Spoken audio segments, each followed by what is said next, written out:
Hello friends, स्वागत है आप सभी साथियों का स्मार्ट स्टडी 2.0 यूट्यूब चैनल पर। साथियों, आज के इस क्लास में भारतीय संविधान को खत्म कर देंगे। बिल्कुल, भारतीय संविधान के top 500 top 500 multiple choice question answer हम लोग इस वीडियो में देखेंगे।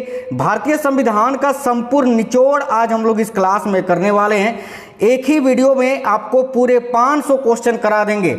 आप किसी भी गवर्नमेंट एग्जाम की तैयारी कर रहे हैं, संविधान से जो क्वेश्चन आपको पूछे जाते हैं पेपर में 100% आपको इसी क्लास से क्वेश्चंस आपके सेंटर में देखने को मिलेंगे। आज इस वीडियो को कंप्लीट देखिएगा, कोई भी क्वेश्चन जो है आपको स्किप नहीं करना है। आप कोई भी पेपर देकर आइए, अगर आपको इस वीडियो से क्वेश्चन नहीं मिलता है तो आप कमेंट करना, मैं आज के बाद पढ़ाना ही छोड़ दूंगा। बिल्कुल बहुत इंपॉर्टेंट क्वेश्चंस करवाऊंगा क्लास में साथियों। संपूर्ण पूरे संविधान का जो क्वेश्चंस बार बार परीक्षाओं में पूछा जाता है वही क्वेश्चंस मैंने इस वीडियो में लिए हैं, पूरे 500 क्वेश्चन।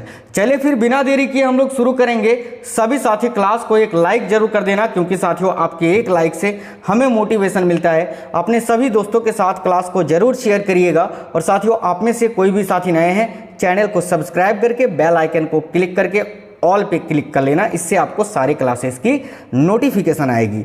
चलिए तो बिना देरी किए हम लोग आगे बढ़ते हैं, देखते हैं क्वेश्चंस। बिल्कुल एसएससी का कोई भी एग्जाम हो, रेलवे का कोई भी एग्जाम हो, MP police, UP police, Bihar police, Delhi police, Rajasthan police, army, navy, GD, सभी प्रकार के स्टेट लेवल परीक्षाओं के लिए महत्वपूर्ण क्लास है।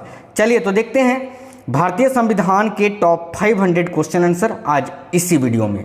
चलिएगा देखिएगा, आज का पहला क्वेश्चन है, भारतीय संविधान के किस भाग में मौलिक कर्तव्यों का निर्वाह किया जाता है? बहुत इंपॉर्टेंट क्वेश्चन है। तो देखिए, भारतीय संविधान के किस भाग में मौलिक कर्तव्यों का निर्वाह किया जाता है? तो देखिएगा, राइट आंसर हो जाएगा भाग 4 के ए में। देखिए भाग 4 का जो ए है साथियों, उसमें मौलिक कर्तव्यों के बारे में बताया गया है भारतीय संविधान में। तो राइट आंसर आएगा ऑप्शन नंबर बी, याद रखिएगा। चलिए आज का अगला क्वेश्चन है, निम्नलिखित अनुच्छेदों में से किसमें सहकारी समिति बनाने का अधिकार वर्णित है?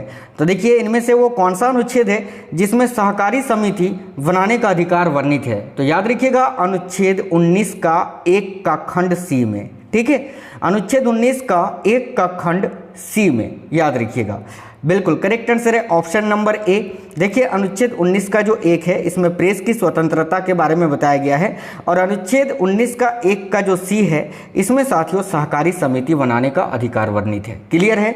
चलिए आज का अगला क्वेश्चन है, भारत के प्रथम उप प्रधानमंत्री का नाम क्या है? तो देखिए भारत के प्रथम उप प्रधानमंत्री का नाम क्या है? तो याद रखिएगा सरदार वल्लभ भाई पटेल। देखिए सरदार वल्लभ भाई पटेल, जिनको जो है साथियों सरदार की उपाधि जो है इनको सन 1928 में दिया गया था। कब? तो बारदोली सत्याग्रह के समय। याद रखिएगा सरदार वल्लभ भाई पटेल को भारत का लौह पुरुष भी कहा जाता है, ये भी आपको याद रखना है।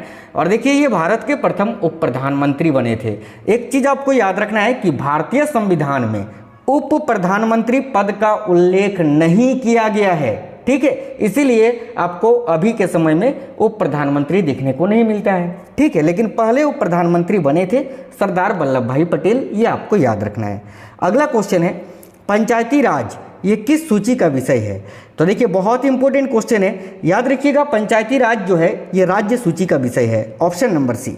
नेक्स्ट, राज्यसभा के सदस्यों की अधिकतम संख्या कितनी है? तो देखिए राज्यसभा के सदस्यों की अधिकतम संख्या क्या है? तो याद रखना 250। बिल्कुल option number C correct answer है। और अगर आपसे लोकसभा सदस्यों के पूछे तो याद रखिएगा 552।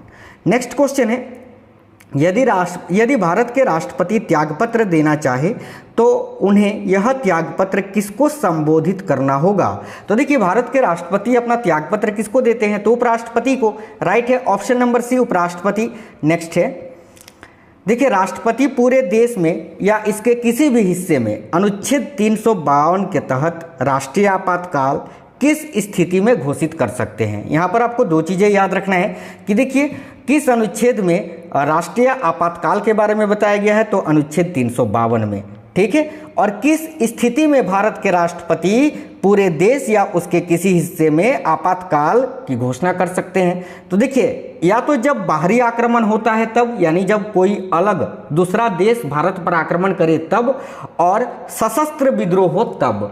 यानी राइट आंसर आएगा ऑप्शन नंबर डी, 1 और 2 दोनों, यानी इन दोनों स्थिति में भारत के राष्ट्रपति अनुच्छेद 352 के तहत राष्ट्रीय आपातकाल की घोषणा कर सकते हैं। अगला क्वेश्चन है, निम्नलिखित में से कौन सी भाषा संविधान की 8वीं अनुसूची में नहीं है? तो यहाँ पर आपको याद होगा, आपने पढ़ा होगा कि संविधान की 8वीं अनुसूची में कुल 22 भाषाओं को शामिल किया गया है, जिसमें संस्कृत भी है, कश्मीरी भी है, नेपाली भी है, लेकिन फारसी नहीं है। तो इस क्वेश्चन का राइट आंसर आएगा ऑप्शन नंबर ए, फारसी। नेक्स्ट है, संविधान सभा की प्रथम बैठक कब हुई थी? तो देखिए, संविधान सभा की प्रथम बैठक कब हुई थी? तो याद रखिएगा 9 दिसंबर 1946 को। एक चीज आपको यहाँ और याद रखना है कि संविधान सभा का सबसे पहले विरोध या सबसे ज्यादा विरोध किसने किया था? तो मुस्लिम लीग ने। ठीक है, नेक्स्ट है, भारतीय संविधान की कौन सी विशेष व्यवस्था इंग्लैंड से ली गई है? तो देखिए, इस क्वेश्चन का करेक्ट आंसर हो जाएगा ऑप्शन नंबर ए, संसदीय प्रणाली। बाकी साथियों, यहाँ पर अगर देखिए संघीय प्रणाली, तो ये तो आपका कनाडा से लिया गया है। मूल अधिकार और सर्वोच्च न्यायपालिका ये यूएसए से, अमेरिका से। ठीक है, और संसदीय प्रणाली ये ब्रिटेन से या इंग्लैंड से। तो option number A correct answer हो जाएगा। अगला है, भारतीय संविधान का कौन सा लक्षण आयरिश संविधान से अनुप्रेरित है? यानी भारतीय संविधान का कौन सा लक्षण है जो आयरलैंड के संविधान से लिया गया है? तो देखिए, राइट आंसर होगा नीति निर्देशक सिद्धांत, राज्य के नीति निर्देशक सिद्धांत, जो कि भारतीय संविधान के अनुच्छेद 36 से 51 में राज्य के नीति निर्देशक तत्वों के बारे में बताया गया है, और संविधान के भाग 4 में, याद रखिएगा। ठीक है, अगला है, भारतीय संविधान का सबसे बड़ा एकाकी स्रोत क्या है? तो देखिए, भारतीय संविधान का सबसे बड़ा एकाकी स्रोत है साथियों गवर्नमेंट ऑफ इंडिया एक्ट 1935, यानी भारत सरकार अधिनियम 1935, याद रखिएगा। राइट है ऑप्शन नंबर डी। नेक्स्ट है, भारत की संघीय व्यवस्था किस देश की संघीय व्यवस्था से अधिक समानता रखती है? तो देखिए, भारत की जो संघीय व्यवस्था है वो किस देश की संघीय व्यवस्था से अधिक समानता रखती है? तो राइट आंसर हो जाएगा कनाडा से। आप बोलोगे सर क्यों? तो भाई, भारत में जो संघीय व्यवस्था है वो तो कनाडा के ही संविधान से लिया गया है ना? तो बिल्कुल कनाडा करेक्ट आंसर हो जाएगा। अगला क्वेश्चन है, भारतीय संविधान में समवर्ती सूची। देखिए, भारतीय संविधान में समवर्ती सूची की अवधारणा किस देश से ली गई है? तो समवर्ती सूची पूछे तो याद रखिएगा ऑस्ट्रेलिया से। ऑप्शन नंबर बी करेक्ट होगा। भारतीय संविधान में मौलिक कर्तव्य का विचार ये किस देश से लिया गया है? तो मौलिक कर्तव्य का विचार ये किस देश से? तो रूस से। यहाँ पर एक चीज याद रखिए साथियों, मौलिक कर्तव्य रूस से। और अगर आपसे मूल अधिकार पूछे ना, अधिकार कि मूल अधिकार किस देश से लिया गया है, तो फिर आपका अमेरिका हो जाएगा। ठीक है, याद रखिएगा। चलिए, अगला क्वेश्चन है, भारतीय संविधान में मौलिक अधिकारों का उल्लेख करते हुए निम्नलिखित में से किस देश का अनुसरण किया गया है? तो देखिए, भारतीय संविधान में मौलिक अधिकारों का उल्लेख करते हुए निम्नलिखित में से किस देश का अनुसरण किया गया है? तो जैसे कि मैंने अभी आपको बताया साथियों, किस देश का? अमेरिका का। क्योंकि देखिए, मूल अधिकार या मौलिक अधिकार ये अमेरिका से लिया गया है और मूल कर्तव्य रूस से लिया गया है। ठीक है, आपको पूरा क्लास में आपको क्वेश्चन आंसर याद हो जाएगा साथियों। ठीक है, चलिए देखिएगा, अगला क्वेश्चन है, भारत के संविधान निर्माताओं ने न्यायिक पुनरावलोकन के विचार को कहां से ग्रहण किया है? तो याद रखिएगा अमेरिका से। ठीक है, देखिए, न्याय ये कानून संबंधी जो है ये अमेरिका से ही लिया गया है। अगला क्वेश्चन है, भारतीय संविधान में आपात संबंधी उपबंध भारत शासन अधिनियम 1935 और इनमें से किस देश के संविधान से लिया गया है? तो देखिए, भारत में जो आपात स्थिति है, जैसे कि मैंने अभी आपको बताया, अनुच्छेद 352 के तहत राष्ट्रीय आपातकाल, अनुच्छेद 356 के तहत राष्ट्रपति शासन, अनुच्छेद 360 में आपका वित्तीय आपात की घोषणा राष्ट्रपति करते हैं। तो ये आपात संबंधी उपबंध जो है ये साथियों भारत शासन अधिनियम 1935 और किस देश के संविधान से लिया गया है? तो जर्मनी के, याद रखिएगा, जर्मनी के बीमर संविधान से। ऑप्शन नंबर बी करेक्ट है। विधि के समक्ष समता ये किस देश से लिया गया है? तो याद रखिएगा, विधि के समक्ष समता ये इंग्लैंड के संविधान से लिया गया है। राइट है ऑप्शन नंबर ए, इंग्लैंड। अगला है, किसी राज्य में अनुच्छेद 356 के अंतर्गत राष्ट्रपति शासन सामान्यतः अधिकतम कितनी अवधि के लिए लगाया जा सकता है? यानी देखिए, अनुच्छेद 356 के तहत भारत के राष्ट्रपति किसी भी राज्य में राष्ट्रपति शासन लगाते हैं। ठीक है, लगाते हैं, ये आपको पता है, लेकिन ये अधिकतम कितनी अवधि के लिए लगाया जा सकता है? तो अधिकतम 3 वर्ष तक, याद रखिएगा। अगर आपसे न्यूनतम पूछे, न्यूनतम, तो न्यूनतम 6 मंथ यानी 6 महीने तक, कम से कम 6 महीने तक, और अधिकतम आपका हो गया 3 वर्ष, याद रखिएगा।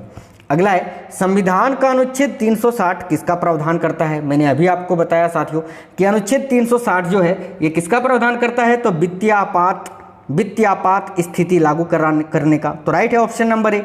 अगला है संविधान के किस अनुच्छेद के प्रावधान के अंतर्गत भारत सरकार द्वारा भारत रत्न, पद्म विभूषण आदि अलंकार प्रदान किए जाते हैं? तो देखिए राइट है अनुच्छेद 18 के तहत, याद रखिएगा ऑप्शन नंबर डी करेक्ट है। अनुच्छेद 18 का एक याद रखिएगा। बाकी देखिए अनुच्छेद 18 का संबंध किससे है? तो उपाधियों का अंत, उपाधियों का अंत याद रखिएगा। देखिए अनुच्छेद 17 में अपृष्ठता यानी छुआछूत को अंत किया गया है और अनुच्छेद 18 में उपाधियों का अंत याद रखिएगा। और अनुच्छेद 18 का एक जो है इसमें भारत सरकार द्वारा जो पुरस्कार दिए जाते हैं उसके बारे में बताया गया है। भारत के प्रथम राष्ट्रपति कौन थे? ये क्वेश्चन यार मैंने आप लोगों के लिए केवल कमेंट करने के लिए ऐड किया है। आप लोग सभी साथी इस क्वेश्चन का आंसर बताइए, देखते हैं कितनों को पता है। चलिए सभी लोग आंसर कर दीजिए कि भारत के प्रथम राष्ट्रपति कौन थे। इस क्वेश्चन का आंसर आपको कमेंट बॉक्स में कमेंट कर देना है, तो सभी लोग कमेंट कर दीजिए।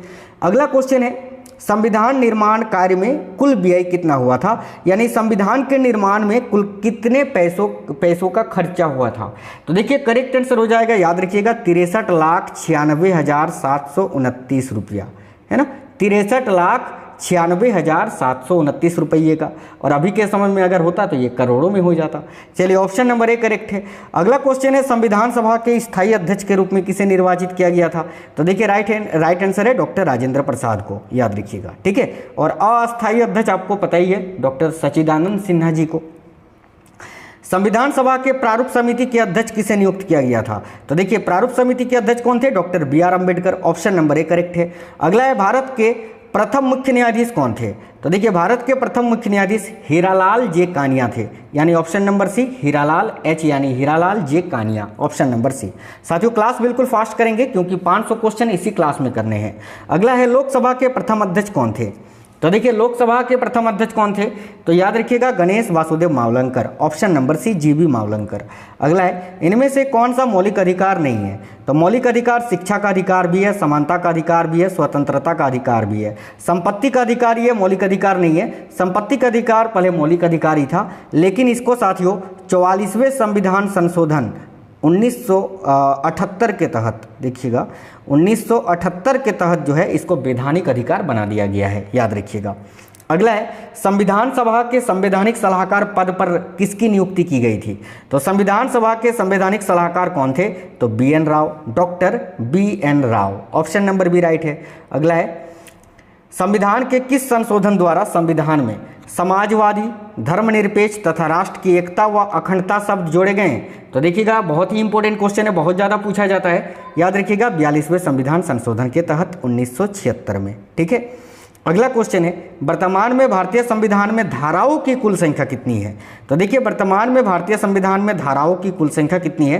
तो याद रखिएगा सभी साथी 395। अगर वर्तमान में अनुच्छेद आपसे पूछे तो अनुच्छेद तो 450 से भी ज़्यादा हो गया है, ठीक है। लेकिन मूल संविधान अनुच्छेद पूछे कि मूल संविधान में कितने अनुच्छेद थे, तो 395, ठीक है, याद रखिएगा। देखिए संविधान के अनुच्छेद 1 में भारत को क्या कहा गया है? याद रखिएगा साथियों राज्यों का संघ यानी यूनियन ऑफ स्टेट्स। अगला क्वेश्चन है भारतीय संविधान के किन अनुच्छेदों में नागरिकता संबंधी प्रावधान है? तो देखिए भारतीय संविधान का वो कौन सा अनुच्छेद है जिसमें नागरिकता संबंधी प्रावधान किया गया है? तो अनुच्छेद 5 से 11 में, ऑप्शन नंबर बी। साथियों जो महत्वपूर्ण अनुच्छेद पूछा जाता है परीक्षाओं में, मैंने उसका एक सेपरेट वीडियो आपको बना दिया है, चैनल के अंदर मिल जाएगी, अगर आप लोगों ने नहीं देखा है तो उसको देख लेना। अगला क्वेश्चन है निम्न में से किन अनुच्छेदों द्वारा भारतीय संविधान नागरिकों को मूल अधिकार निश्चितता प्रदान करता है? तो देखिए करेक्ट आंसर हो जाएगा, याद रखिएगा अनुच्छेद 1235 में साथियों मूल अधिकार के बारे में बताया गया है, जो कि अमेरिका के संविधान से लिया गया है, याद रखिएगा अनुच्छेद 12 से 35 तक। अगला है भारतीय संविधान के किस अनुच्छेद के अंतर्गत भाषण एवं अभिव्यक्ति की स्वतंत्रता के अधिकार की गारंटी दी गई है? तो याद रखिएगा अनुच्छेद 19 में। कोई भी नेता जो भाषण देता है ना, उसकी स्वतंत्रता के बारे में अनुच्छेद 19 में बताया गया है। और यहीं पर अनुच्छेद 19 का एक पूछे तो प्रेस की स्वतंत्रता, याद रखिएगा। अगला है भारतीय संविधान के किस अनुच्छेद में प्रेस की स्वतंत्रता दी गई है? देखिए क्वेश्चन आ भी गया, तो याद रखिएगा अनुच्छेद 19 का खंड 1, ऑप्शन नंबर डी करेक्ट है। भारतीय संविधान के किस अनुच्छेद में अल्पसंख्यकों के हितों के संरक्षण की व्यवस्था की गई है? तो साथियों देखिएगा राइट आंसर है अनुच्छेद 29 में, ऑप्शन नंबर बी। अगला है भारतीय संविधान के किन अनुच्छेदों में राज्य के नीति निर्देशक तत्वों का उल्लेख है? तो याद रखिएगा साथियों अनुच्छेद 36 से 51 में। और मैंने अभी आपको बताया कि भाग 2004 में। ठीक है, अगला क्वेश्चन है, भारतीय संविधान के किस भाग को उसकी आत्मा की आख्या प्रदान की गई है? तो भारतीय संविधान के किस भाग को उसकी आत्मा का प्रधान या आत्मा की आख्या प्रदान की गई है? तो याद रखिएगा प्रस्तावना को, भारतीय संविधान की प्रस्तावना को। अगला है, भारत एक किस प्रकार का राष्ट्र है? तो देखिए भारत एक धर्मनिरपेक्ष राष्ट्र है साथियों। ऑप्शन नंबर 1 करेक्ट है, क्योंकि भारत कोई भी एक निश्चित धर्म का अनुपालन नहीं करता है। भारत में सभी धर्मों को स्वतंत्रता दी गई है। अगला क्वेश्चन है, भारत की संप्रभुता किसमें निहित है? तो देखिए राइट आंसर हो जाएगा साथियों भारत की जनता में। ऑप्शन नंबर डी याद रखिएगा। अगला क्वेश्चन है, भारतीय संविधान को संविधान सभा द्वारा अंगीकृत किया गया था कब? तो देखिए भारतीय संविधान को संविधान सभा द्वारा कब अंगीकृत यानी अपनाया गया था? तो 26 नवंबर 1949 को, और इसी दिन संविधान बनकर तैयार भी हुआ था 26 नवंबर 1949 को। इसीलिए 26 नवंबर को संविधान दिवस मनाया जाता है, या विधि दिवस भी 26 नवंबर को ही मनाया जाता है, या तो कानून दिवस भी आप बोल सकते हैं। ठीक है, चलिए एक चीज़ आपको और यहाँ याद रखना है कि भारतीय संविधान को कब अपनाया गया था? तो 26 जनवरी 1950 को। ठीक है, चलिएगा अगला क्वेश्चन है, किस वर्ष भारत एक प्रभुत्व संपन्न प्रजातांत्रिक गणराज्य बना? तो राइट आंसर है 1950 में, क्योंकि साथियों भारत गणतंत्र कब हुआ था? 26 जनवरी 1950 को, यानी इसी दिन भारत में संविधान लागू हुआ था, याद रखिएगा। ठीक है, 26 जनवरी को, इसीलिए 26 जनवरी को हम गणतंत्र दिवस मनाते हैं। अगला क्वेश्चन है, भारत के संविधान की प्रस्तावना में प्रथम संशोधन कब किया गया था? तो प्रस्तावना में प्रथम संशोधन किया गया था 1976 में। और वैसे अगर आपसे पूछे कि संविधान में पहली बार संशोधन कब हुआ था? तो 1951 में, याद रखिएगा। प्रस्तावना में पूछे तो 1976 में। अगला क्वेश्चन है, भारतीय संविधान की उद्देशिका में परिवर्तन किस संशोधन अधिनियम में किए गए थे? तो एक ही बार ये उद्देशिका में परिवर्तन किया गया था, कब? तो देखिए राइट आंसर है 42वां संविधान संशोधन 1976 में। Option number C. अगला है, विश्व का सबसे बड़ा लिखित एवं सर्वाधिक व्यापक संविधान किस देश का है? तो साथियों भारत का। और एक चीज़ याद रखना, अगर आपसे पूछे कि वह पहला देश कौन सा है जिसने सबसे पहले लिखित संविधान दिया था? तो अमेरिका। लेकिन सबसे बड़ा पूछे तो भारत। देखिए भारतीय राजनीतिक व्यवस्था में इनमें से कौन सर्वोच्च है? तो साथियों भारत के राजनीतिक व्यवस्था में सबसे सर्वोच्च संविधान है। ऑप्शन नंबर बी संविधान करेक्ट आंसर होगा। अगला है, भारतीय संविधान का अभिभावक कौन है? तो देखिए भारतीय संविधान का रक्षा कौन करता है? सर्वोच्च न्यायालय, यानी करेक्ट आंसर क्या हो जाएगा? Option number C. अगला है, भारत में वयस्क मताधिकार की उम्र सीमा क्या है? तो भारत में जो वोट देने का अधिकार है उसकी आयु सीमा क्या है? तो 18 वर्ष। पहले 21 वर्ष था, लेकिन इसको हटाकर 18 वर्ष कर दिया गया है। ऑप्शन नंबर ए करेक्ट हो जाएगा। भारतीय संविधान को कितने भागों में विभाजित किया गया है? तो वर्तमान में भारतीय संविधान के 25 भाग हैं। Option number C. याद रखना, मूल संविधान में 22 भाग था, लेकिन अभी वर्तमान में ये 25 भाग हो गया है। अगला है, संविधान के किस भाग में संविधान संशोधन की प्रक्रिया का उल्लेख किया गया है? तो संविधान में संशोधन की प्रक्रिया का उल्लेख संविधान के किस भाग में किया गया है? तो भाग 20 में। अनुच्छेद पूछे तो अनुच्छेद 368 में। और ये किस देश के संविधान से लिया गया है? अगर ये पूछे तो साउथ अफ्रीका, याद रखिएगा। ठीक है, चलिएगा आज का अगला क्वेश्चन है, संविधान के किस भाग में पंचायती राज व्यवस्था संबंधी प्रावधान किए गए हैं? तो याद रखिएगा भाग 9 में। भाग 9 में संविधान में पंचायती राज व्यवस्था के बारे में बताया गया है, आपको याद रखना है। अनुच्छेद पूछे तो अनुच्छेद 40 में। ठीक है, और अनुसूची पूछे तो अनुसूची 11 में पंचायती राज के बारे में बताया गया है। आज का अगला क्वेश्चन है, भारतीय संविधान के किस भाग में नगर पालिकाओं से संबंधित प्रावधान है?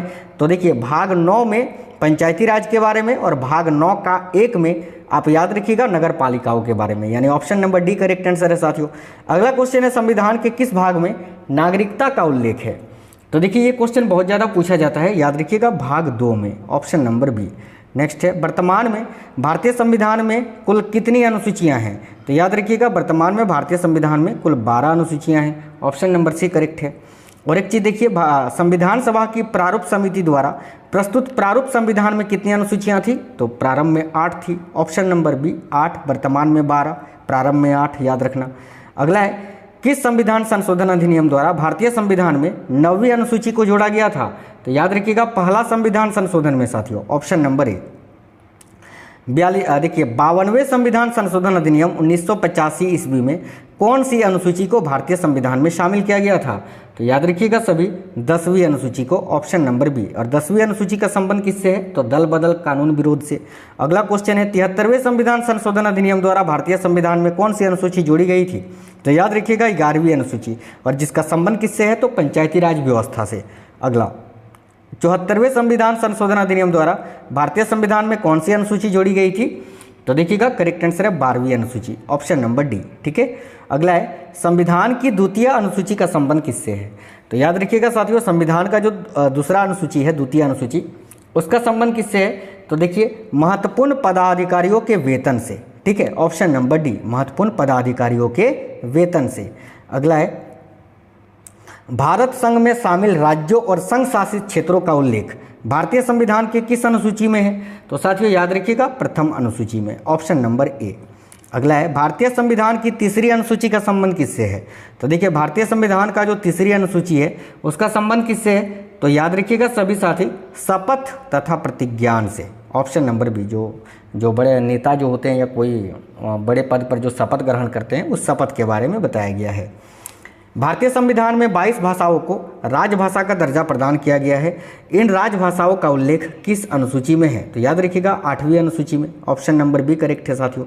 दल बदल के आधार पर निर्वाचित सदस्यों की अयोग्यता संबंधी विवरण संविधान की किस अनुसूची में दिया गया है? तो याद रखिएगा, देखिएगा अनुसूची 10वीं में, option number C correct answer है। डॉक्टर भीमराव अंबेडकर ने भारतीय संविधान के किस भाग को सर्वाधिक आलोकित भाग कहा है? यह क्वेश्चन बहुत ज़्यादा पूछा जाता है, तो याद रखिएगा भाग 3 को, ऑप्शन नंबर सी, जिसमें मूल अधिकार के बारे में बताया गया है। अगला है भारतीय संविधान के भाग 3 में कुल कितने अनुच्छेदों में मूल अधिकारों का वर्णन है? तो याद रखिएगा कुल 24 अनुच्छेदों में, ऑप्शन नंबर डी। अगला है वर्तमान में भारतीय नागरिकों को कितने मौलिक अधिकार प्राप्त हैं? तो देखिए वर्तमान में भारतीय नागरिकों को 6 मौलिक अधिकार प्राप्त हैं। याद रखिएगा प्रारंभ में 7 थी लेकिन अभी 6 हैं, ऑप्शन नंबर ए। अगला है भारतीय संविधान में न्यायालय में कौन परिवर्तनीय है? तो देखिए भारतीय संविधान में न्यायालय में कौन परिवर्तनीय है? तो याद रखिएगा सभी साथी मूल अधिकार, ऑप्शन नंबर डी, जो कि अमेरिका के संविधान से लिया गया है। मौलिक अधिकारों का निलंबन कौन कर सकता है? तो देखिए मौलिक अधिकारों का निलंबन करने का अधिकार वो भारत के राष्ट्रपति के पास है, ऑप्शन नंबर सी राष्ट्रपति। समानता का अधिकार भारतीय संविधान के किन 5 अनुच्छेदों में दिया गया है? तो याद रखिएगा साथियों राइट आंसर है ऑप्शन नंबर सी, अनुच्छेद 14 से 18 में। ठीक है, जो समानता के बारे में बताता है। अगला है भारतीय संविधान के निम्नलिखित अनुच्छेदों में से कौन विधायन सत्ता पर पूर्ण नियंत्रण लगाता है? तो देखिए भारतीय संविधान के निम्नलिखित अनुच्छेदों में से कौन विधायन सत्ता पर पूर्ण नियंत्रण लगाता है? याद रखिएगा अनुच्छेद 14, ऑप्शन नंबर ए राइट आंसर है साथियों। अगला है भारतीय संविधान की छुआछूत उन्मूलन से संबंधित अनुच्छेद यानी अपृष्ठता का अंत किस अनुच्छेद में किया गया है? तो अनुच्छेद 17 में, ऑप्शन नंबर सी करेक्ट है। अनुच्छेद 18 में उपाधियों का अंत और अनुच्छेद 17 में छुआछूत। अगला है समानता का अधिकार भारतीयों के लिए सुनिश्चित करता है क्या? तो देखिए धार्मिक समानता, आर्थिक समानता और सामाजिक समानता, उपयुक्त सभी, option number D correct answer हो जाएगा। 1995 में पारित अपृष्ठता अपराध अधिनियम को वर्तमान में किस नाम से जाना जाता है? तो देखिए इसको वर्तमान में जो है सिविल अधिकार संरक्षण अधिनियम के नाम से जाना जाता है, option number D correct answer है साथियों। अगला है भारतीय संविधान का अनुच्छेद 21 निम्नलिखित में से किसके विरुद्ध संरक्षण प्रदान करता है? तो याद रखिएगा कार्यपालिका तथा विधायिका दोनों के विरुद्ध, option number D correct answer है। अगला क्वेश्चन है निम्नलिखित में से कौन मौलिक अधिकार नहीं है? तो देखिए मौलिक अधिकार बोलने का अधिकार बिल्कुल, व्यवसाय का अधिकार ये भी मौलिक अधिकार है, धर्म का अधिकार ये भी मौलिक अधिकार है, लेकिन हड़ताल पर जाने का अधिकार ये मौलिक अधिकार नहीं है, तो option number C right answer होगा। संविधान के किन अनुच्छेदों में शोषण के विरुद्ध अधिकार वर्णित है? तो देखिए ऑप्शन नंबर सी राइट होगा, अनुच्छेद 23 और 24 में। अनुच्छेद 23 में मानव तस्करी के बारे में बताया गया है और अनुच्छेद 24 में बाल श्रम का निषेध किया गया है। अनुच्छेद 24 में यह बताया गया है कि 14 वर्ष से कम आयु के बच्चों को आप कारखानों पर काम पर नहीं लगा सकते हैं। देखिए कारखानों अथवा खानों में कोई व्यक्ति नियुक्त नहीं किया जा सकता जब तक उसकी आयु कम से कम कितनी ना हो? अभी मैंने बताया आपको 14 वर्ष, कम से कम 14 वर्ष जब तक ना हो तब तक आप किसी भी व्यक्ति को कारखानों पर काम पर नहीं लगा सकते हैं। अगला है धार्मिक स्वतंत्रता का अधिकार संविधान के किन अनुच्छेद में वर्णित है? तो देखिए राइट आंसर हो जाएगा, याद रखिएगा अनुच्छेद 25 से 28 में, ऑप्शन नंबर डी। संविधान के किस अनुच्छेद द्वारा सिखों द्वारा कृपान धारण करना धार्मिक स्वतंत्रता का अंग माना गया है? याद रखिएगा अनुच्छेद 25 में, ऑप्शन नंबर बी। भारतीय संविधान के किस अनुच्छेद में संवैधानिक उपचारों का अधिकार दिया गया है? तो साथियों संवैधानिक उपचारों का अधिकार ये किस अनुच्छेद में है? तो अनुच्छेद 32 में, याद रखना, ऑप्शन नंबर सी। निम्नलिखित मौलिक अधिकारों में से किसे डॉक्टर बी.आर. अम्बेडकर ने संविधान का हृदय एवं आत्मा की संज्ञा दी? तो याद रखिएगा सभी संवैधानिक उपचारों के अधिकार को, ऑप्शन नंबर बी। अगला है व्यक्तिगत स्वतंत्रता के लिए निम्नलिखित में से कौन सी रीट याचिका दायर की जा सकती है? तो साथियों याद रखिएगा हेबियस कार्पस, है ना, हेबियस कार्पस नामक रीट जो है वो याचिका दायर की जा सकती है व्यक्तिगत स्वतंत्रता के लिए। तो याद रखिएगा ऑप्शन नंबर सी करेक्ट हो जाएगा। कौन व्यक्तिगत स्वतंत्रता से संबंधित है? तो साथियों व्यक्तिगत स्वतंत्रता से संबंधित कौन सा रीट है? तो याद रखना बंदी प्रत्यक्षीकरण, ऑप्शन नंबर ए। ठीक है, अगला है निम्नलिखित में से किस याचिका का शाब्दिक अर्थ होता है हम आदेश देते हैं? तो इनमें से कौन सा वो देखिए कौन सा वो साथियों याचिका है जिसका अर्थ होता है हम आदेश देते हैं? तो याद रखिएगा परमादेश का, ऑप्शन नंबर बी परमादेश। नेक्स्ट है संपत्ति के मौलिक अधिकार को कब समाप्त किया गया था? तो याद रखना 1978 में संविधान के 44वें संविधान संशोधन के द्वारा। तो ऑप्शन नंबर ए करेक्ट होगा। भारतीय संविधान के अनुसार संपत्ति का अधिकार क्या है? तो देखिए भारतीय संविधान के अनुसार संपत्ति का अधिकार जो है वो क्या है? तो याद रखिएगा विधिक अधिकार, ऑप्शन नंबर बी करेक्ट है साथियों। मत देने का अधिकार होता है क्या? देखिए मत देने का अधिकार ये किस प्रकार का अधिकार है? तो एक नागरिक अधिकार है, ऑप्शन नंबर बी करेक्ट होगा। अगला है संविधान का वह कौन सा भाग है जो संविधान के निर्माताओं के मस्तिष्क और उद्देश्यों को प्रतिबिंबित करता है? तो याद रखिएगा साथियों राज्य के नीति निर्देशक तत्व, ऑप्शन नंबर सी। राज्य के नीति निर्देशक तत्वों में निम्नलिखित में से किन किन प्रकार के सिद्धांत जो है वो अंतर्निहित हैं? तो देखिएगा करेक्ट आंसर क्या हो जाएगा? तो आर्थिक सिद्धांत, सामाजिक सिद्धांत और प्रशासनिक सिद्धांत, यानी राइट है उपयुक्त सभी, ऑप्शन नंबर डी। भारत के किस राज्य में समान नागरिक संहिता लागू है? तो याद रखिएगा गोवा में साथियों, जो भारत का 25वां राज्य है। ठीक है, अगला क्वेश्चन है राज्य के नीति निर्देशक सिद्धांतों के अनुसार किस आयु तक के बच्चों को निःशुल्क एवं अनिवार्य शिक्षा देने की आशा की जाती है? तो याद रखना 14 वर्ष तक की आयु के बच्चों को, ऑप्शन नंबर ए। अगला है समान न्याय और निःशुल्क विधि सहायता का प्रावधान संविधान के किस अनुच्छेद में है? तो साथियों याद रखिएगा अनुच्छेद 39 का ए में, ऑप्शन नंबर बी। देखिए भारतीय नागरिकों के लिए एक समान सिविल संहिता प्राप्त करने की बात कही गई है किस अनुच्छेद में? तो देखिए भारतीय नागरिकों के लिए एक समान सिविल संहिता प्राप्त करने की बात कही गई है अनुच्छेद 44 में, option number B correct answer है। संविधान के किस अनुच्छेद में न्यायपालिका का कार्यपालिका से पृथक्करण का उल्लेख मिलता है? तो याद रखिएगा साथियों अनुच्छेद 50 में। ठीक है, आर्टिकल 50, ऑप्शन नंबर डी। राज्य के नीति निर्देशक सिद्धांतों में किस अनुच्छेद का संबंध अंतर्राष्ट्रीय शांति और सुरक्षा के संवर्धन से है? तो याद रखिएगा अनुच्छेद 51 का, ऑप्शन नंबर बी। अगला है शराबबंदी संविधान की किस धारा में निर्देशित है? तो देखिए शराबबंदी जो है संविधान की किस धारा में निर्देशित है? तो धारा 47, याद रखना 47 में। लेकिन ये बंद कहाँ है? शराब तो पीते ही हैं लोग, शराब तो उत्पादन हो ही रहा है। अगला है भारत की संघीय व्यवस्थापिका को किस नाम से जाना जाता है? तो देखिएगा साथियों भारत की संघीय व्यवस्थापिका को किस नाम से जाना जाता है? तो याद रखिएगा संसद के नाम से, पार्लियामेंट के नाम से। अभी नया संसद भवन आपका बनकर तैयार हो गया है, उद्घाटन भी हो गया, आप लोगों ने फोटो भी देख लिया, मैंने इस वीडियो के थंबनेल में लगाया था। चलिए अगला क्वेश्चन है परिसीमन आयोग का अध्यक्ष कौन होता है? तो देखिएगा परिसीमन आयोग का अध्यक्ष कौन होता है? वेरी इंपॉर्टेंट क्वेश्चन है, याद रखिएगा साथियों मुख्य चुनाव आयुक्त, option number C correct answer हो जाएगा। अगला है भारत के निम्नलिखित राष्ट्रपतियों में से कौन एक कुछ समय के लिए गुट निरपेक्ष आंदोलन के महासचिव भी थे? तो देखिएगा राइट आंसर है Giani Zail Singh, option number C. Next है 52वें संविधान संशोधन अधिनियम द्वारा 1985 में कौन सी अनुसूची को भारतीय संविधान में शामिल किया गया था? जैसे कि मैंने अभी आपको बताया साथियों 10वीं अनुसूची को, ऑप्शन नंबर बी। अगला है राष्ट्रीय विकास परिषद का सदस्य इनमें से कौन नहीं होता है? तो देखिए राष्ट्रीय विकास परिषद का सदस्य जो है कौन नहीं होता है? तो देखिएगा राइट आंसर आएगा राष्ट्रपति। बाकी देखिए प्रधानमंत्री, ठीक है, राज्य के मुख्यमंत्री और योजना आयोग के सदस्य ये राष्ट्रीय विकास परिषद के सदस्य होते हैं, लेकिन राष्ट्रपति नहीं होते हैं, ऑप्शन नंबर भी करेक्ट है। राज्यसभा का सर्वप्रथम गठन कब हुआ था? तो देखिएगा राज्यसभा का सर्वप्रथम गठन कब हुआ था? तो साथियों याद रखिएगा 3 अप्रैल 1952 को, ऑप्शन नंबर डी। निम्नलिखित में से कौन राज्य सूची में है? तो देखिए इनमें से कौन सा राज्य सूची का विषय है? तो देखिएगा रेलवे पुलिस। रेलवे पुलिस जो है साथियों ये राज्य सूची का विषय है, याद रखिएगा। बाकी देखिए निगमीय कर, जनगणना, आर्थिक एवं सामाजिक नियोजन ये संघ सूची का विषय है। 42वें संविधान संशोधन के 10 आचार आदर्शों को किस नाम से जाना जाता है? तो यानी इस क्वेश्चन में ये पूछा गया है कि 42वें संविधान संशोधन में देखिए कुल 10 जो है 10 मौलिक कर्तव्यों को जोड़ा गया था, ठीक है। तो उसको क्या बोला जाता है? मौलिक कर्तव्य बोला जाता है। Option number B correct answer होगा। आप बोलोगे सर मौलिक कर्तव्यों की संख्या तो 11 है, हाँ है ना, लेकिन 42वें संविधान संशोधन में 10 ही जोड़ा गया था। 11वां जो आपका मौलिक कर्तव्य है वो आपका 2002 में जोड़ा गया था साथियों, 2002 में, याद रखिएगा 86वें संविधान संशोधन के तहत, ठीक है। एक जो मौलिक अधिकार है वो 2002 में जुड़ा था। अगला क्वेश्चन है भारतीय संविधान कब लागू हुआ था? तो देखिए 26 जनवरी 1950 को। ऑप्शन नंबर ए करेक्ट है। निम्नलिखित में से कौन सा विषय राज्य सूची में सम्मिलित है? नहीं है, है ना। इनमें से कौन सा विषय है जो राज्य सूची में शामिल नहीं है? तो देखिए राइट आंसर क्या हो जाएगा? शिक्षा, क्योंकि शिक्षा जो है ये साथियों आपका देखिए समवर्ती सूची का विषय है। बाकी देखिए पुलिस, न्याय और जेल ये आपका राज्य सूची का विषय है। अगला है भारत का राष्ट्रपति चुने जाने वाले प्रथम गैर कांग्रेसी उम्मीदवार कौन थे? तो याद रखिएगा साथियों भारत का राष्ट्रपति चुने जाने वाले प्रथम गैर कांग्रेसी उम्मीदवार कौन थे? तो वीवी गिरी। ऑप्शन नंबर 1 करेक्ट है।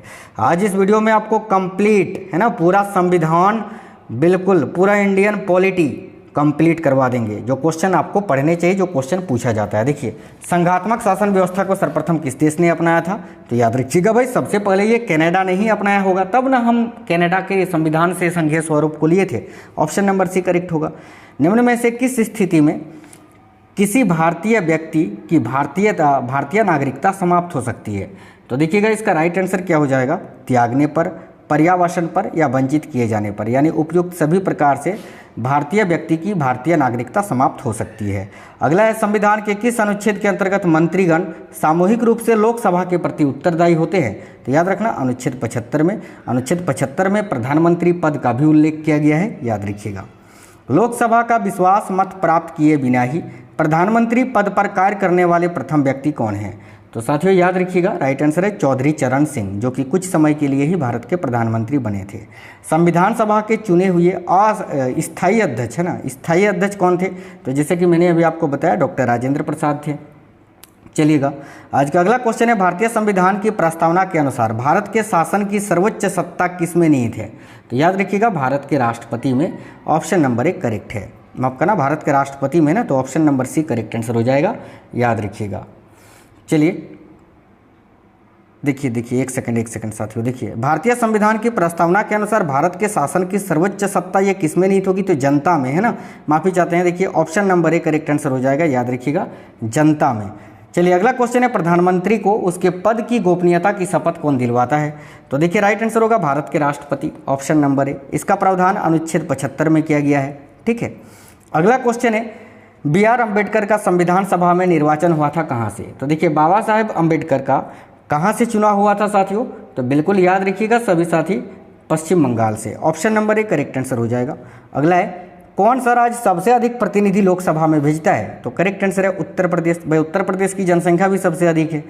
नेक्स्ट है राष्ट्रपति किस विधेयक को पुनर्विचार के लिए नहीं लौटा सकता? तो देखिएगा याद रखिएगा इंपॉर्टेंट क्वेश्चन है धन विधेयक को। ऑप्शन नंबर सी, राष्ट्रपति जो है वो धन विधेयक को पुनर्विचार के लिए नहीं लौटा सकता है। अगला है संविधान के किस अनुच्छेद में यह अंकित है कि इंडिया अर्थात भारत राज्यों का एक संघ है? तो अनुच्छेद 1 में। ऑप्शन नंबर ए राइट है।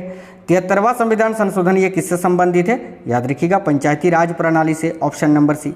स्थानीय सांसद और विधायक किसके पदेन सदस्य होते हैं? तो देखिए स्थानीय सांसद और विधेयक जो हैं ये किसके पदेन सदस्य होते हैं? तो आप सभी साथियों को याद रखना है जिला परिषद के। ऑप्शन नंबर सी करेक्ट है।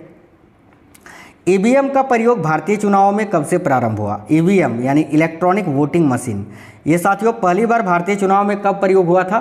तो 1998 में, याद रखिएगा ऑप्शन नंबर सी। अगला है भारतीय संविधान कैसा है? तो देखिए भारतीय संविधान अंशतः कठोर और अंशतः लचीला है। ये वेरी इंपॉर्टेंट क्वेश्चन है, पूछा जाता है। ऑप्शन नंबर डी राइट है। देखिए संसद के दोनों सदनों का सत्रावासन कौन करता है? तो याद रखिएगा भारत के राष्ट्रपति। Option number B. भारत के राष्ट्रपति की मर्जी तक निम्नलिखित में से कौन अपने पद पर रह सकता है?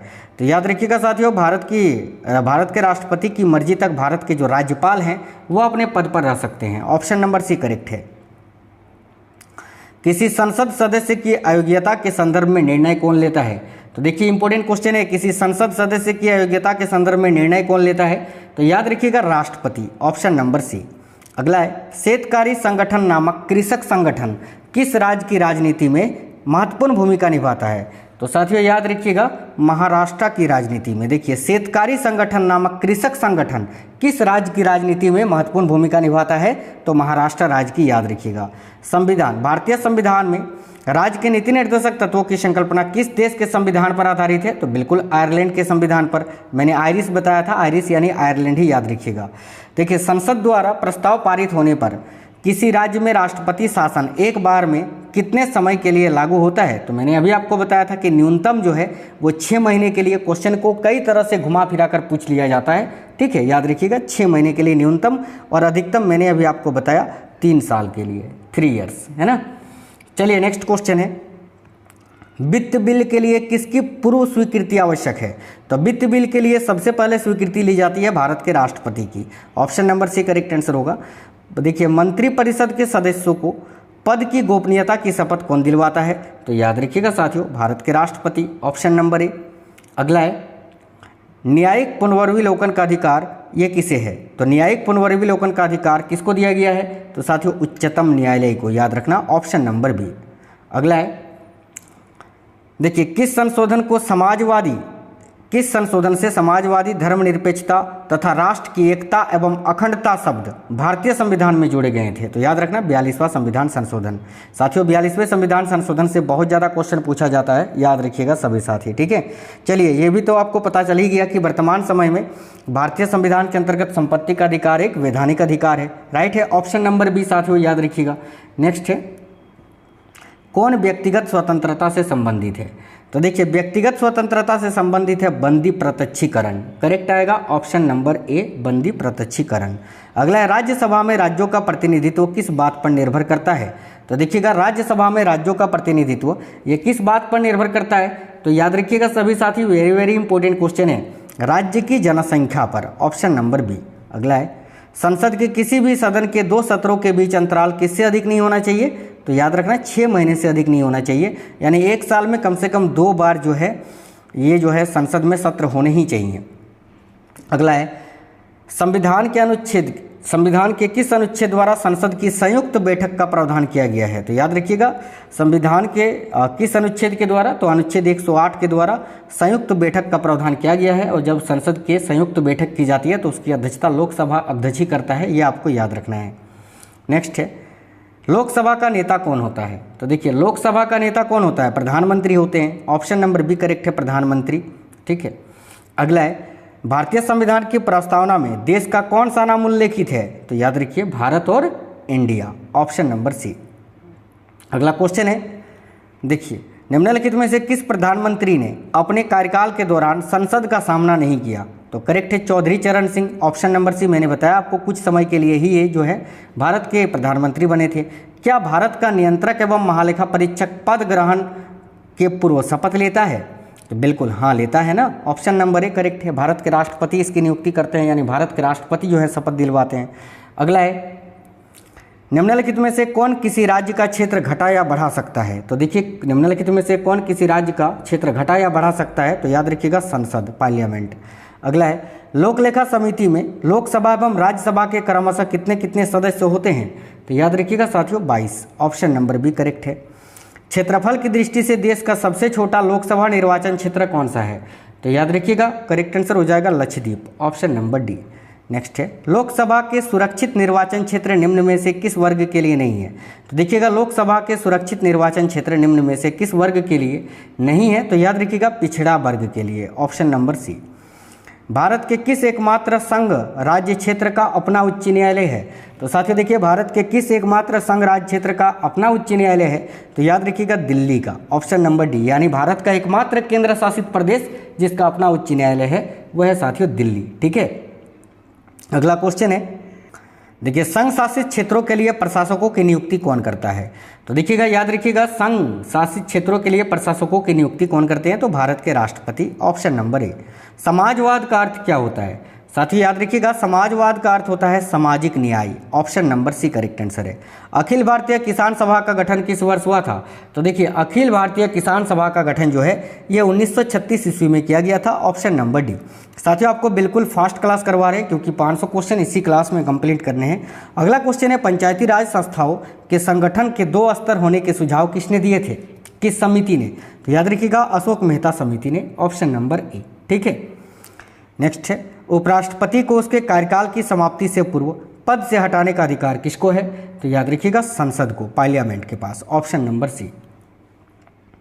देखिए लोकसभा द्वारा पारित धन विधेयक राज्यसभा को प्राप्त होने के कितने दिनों के भीतर लोकसभा को वापस लौटाना पड़ता है?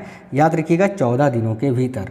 नेक्स्ट है, सरकारिया आयोग ये किससे संबंधित है? तो साथियों देखिए सरकारिया आयोग का संबंध किससे है? याद रखिए केंद्र राज्य संबंधों से, ऑप्शन नंबर डी। ठीक है, देखिए भारतीय संविधान में संशोधन की प्रक्रिया किस देश के संविधान से प्रभावित है? याद रखिएगा साथियों दक्षिण अफ्रीका से, जिसका प्रावधान अनुच्छेद 368 में किया गया है। ठीक है, चलिएगा आज का अगला क्वेश्चन है, समान न्याय और निःशुल्क विधि सहायता का प्रावधान संविधान के किस अनुच्छेद में है? तो अनुच्छेद 39 का ए में किया गया है। नेक्स्ट है, मुख्य न्यायाधीश की अनुपस्थिति में राष्ट्रपति किसके समक्ष शपथ लेता है? यानी देखिए राष्ट्रपति को शपथ कौन दिलवाता है? तो मुख्य न्यायाधीश। अब जब मुख्य न्यायाधीश अनुपस्थित यानी उपस्थित नहीं होते हैं तो उनको शपथ कौन दिलवाता है? तो याद रखिएगा सर्वोच्च न्यायालय का कोई वरिष्ठ न्यायाधीश, option number D correct answer हो जाएगा। आज का अगला क्वेश्चन है, भारत का राष्ट्रपति किस प्रकार के आपातकाल की उद्घोषणा कर सकता है?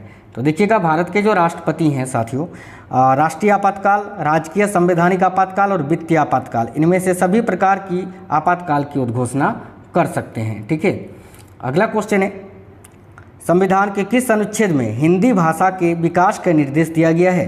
तो याद रखना अनुच्छेद 343 में, ऑप्शन नंबर सी। भारतीय संविधान के किस अनुच्छेद के अंतर्गत वित्त आयोग के गठन का प्रावधान है? तो देखिएगा याद रखिएगा अनुच्छेद 280 के अंतर्गत वित्त आयोग का गठन किया गया है। अगला है, डोगरी भाषा किस राज्य में बोली जाती है? तो याद रखिएगा डोगरी भाषा जो कि जम्मू कश्मीर में बोली जाती है, ऑप्शन नंबर ए। अगला क्वेश्चन है, भारत के संपरीक्षा एवं लेखा प्रणालियों का प्रधान कौन होता है? तो साथियों देखिए भारत के संपरीक्षा एवं लेखा प्रणालियों का प्रधान कौन होता है? तो भारत का नियंत्रक एवं महालेखा परीक्षक।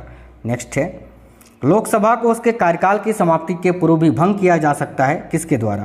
तो याद रखिएगा राइट आंसर है राष्ट्रपति के द्वारा मंत्री परिषद की सलाह पर, option number C correct answer है साथियों। नेक्स्ट क्वेश्चन है, भारत के संविधान में प्रथम संशोधन अधिनियम कब बना था? यानी भारत के संविधान में प्रथम बार संशोधन कब किया गया था? तो 1951 में। और अभी मैंने आपको बताया साथियों कि प्रस्तावना में पहली बार संशोधन कब किया गया था? तो 1976 में। चलिए नेक्स्ट क्वेश्चन है, प्रधानमंत्री की नियुक्ति राष्ट्रपति करता है, यह अनुच्छेद किस अनुच्छेद में वर्णित है? तो याद रखना अनुच्छेद 75 में, ऑप्शन नंबर सी। अविश्वास प्रस्ताव किस सदन में लाया जाता है? तो देखिएगा अविश्वास प्रस्ताव जो है ये साथियों हमेशा लोकसभा में पेश किया जाता है, ऑप्शन नंबर ए लोकसभा करेक्ट आंसर हो जाएगा। निम्नलिखित में से किस संघ शासित क्षेत्र के प्रशासक को प्रशासक कहा जाता है? तो याद रखिएगा राइट आंसर हो जाएगा लक्षद्वीप के, ऑप्शन नंबर ए लक्षद्वीप।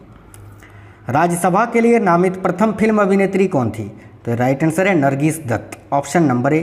नेक्स्ट क्वेश्चन है, राज्यसभा के उपसभापति का निर्वाचन कौन करता है? तो देखिए राज्यसभा के उपसभापति का निर्वाचन जो है वो राज्यसभा के सदस्यों के द्वारा किया जाता है, option number B correct answer हो जाएगा। नेक्स्ट है, किसी विधि के प्रश्न पर सर्वोच्च न्यायालय से परामर्श लेने का अधिकार किसको है? तो साथियों याद रखना भारत के राष्ट्रपति को, ऑप्शन नंबर बी।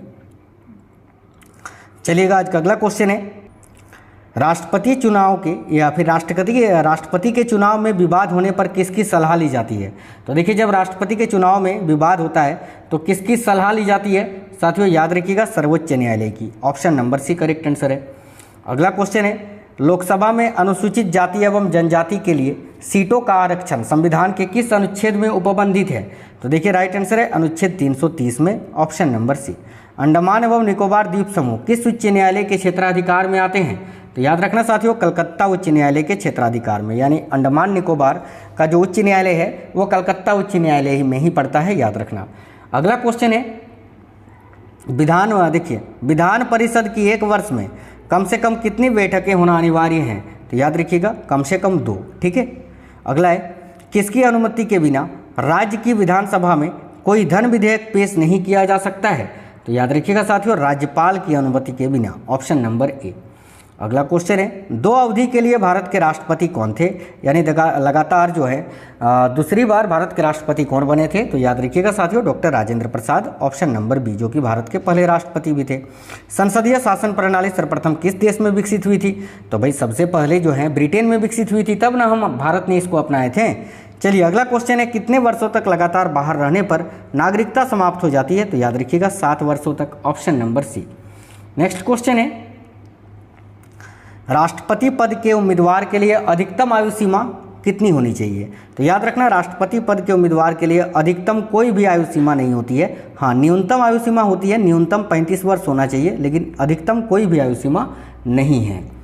अगला क्वेश्चन है निम्नलिखित में से कौन सी भाषा संविधान की 8वीं अनुसूची में नहीं है, तो साथियों देखिए संविधान की 8वीं अनुसूची में कुल 22 भाषाओं को शामिल किया गया है, जिसमें से आपका उर्दू भी है, नेपाली भी है, कोंकणी भी है, भोजपुरी नहीं है। राइट आंसर है ऑप्शन नंबर डी, भोजपुरी। अगला क्वेश्चन है राष्ट्रपति संविधान के किस अनुच्छेद के अंतर्गत लोकसभा को भंग कर सकता है, तो याद रखिएगा अनुच्छेद 85 के तहत, ऑप्शन नंबर ए। अगला है संविधान सभा में सभी निर्णय किस आधार पर लिए गए थे, तो देखिएगा संविधान सभा में सभी निर्णय जो हैं साथियों सहमति और समायोजन से लिए गए थे, option number D correct answer हो जाएगा। अगला क्वेश्चन है संघ लोक सेवा आयोग के सदस्यों की नियुक्ति कौन करता है, यानी यूपीएससी के जो सदस्य होते हैं यूपीएससी के, उनकी नियुक्ति कौन करता है, तो याद रखना भारत के राष्ट्रपति, ऑप्शन नंबर बी। दादर एवं नागर हवेली किस उच्च न्यायालय के क्षेत्राधिकार में आते हैं, तो याद रखिएगा बंबई उच्च न्यायालय के, ऑप्शन नंबर सी। प्राक्कलन समिति में कितने सदस्य होते हैं, वेरी वेरी इंपॉर्टेंट क्वेश्चन है, याद रखिएगा 30 सदस्य होते हैं, option number C correct answer है। अगला है 1938 में किस व्यक्ति ने वयस्क मताधिकार के आधार पर संविधान सभा के गठन की मांग की थी, तो याद रखिएगा जवाहरलाल नेहरू जी ने, ऑप्शन नंबर बी।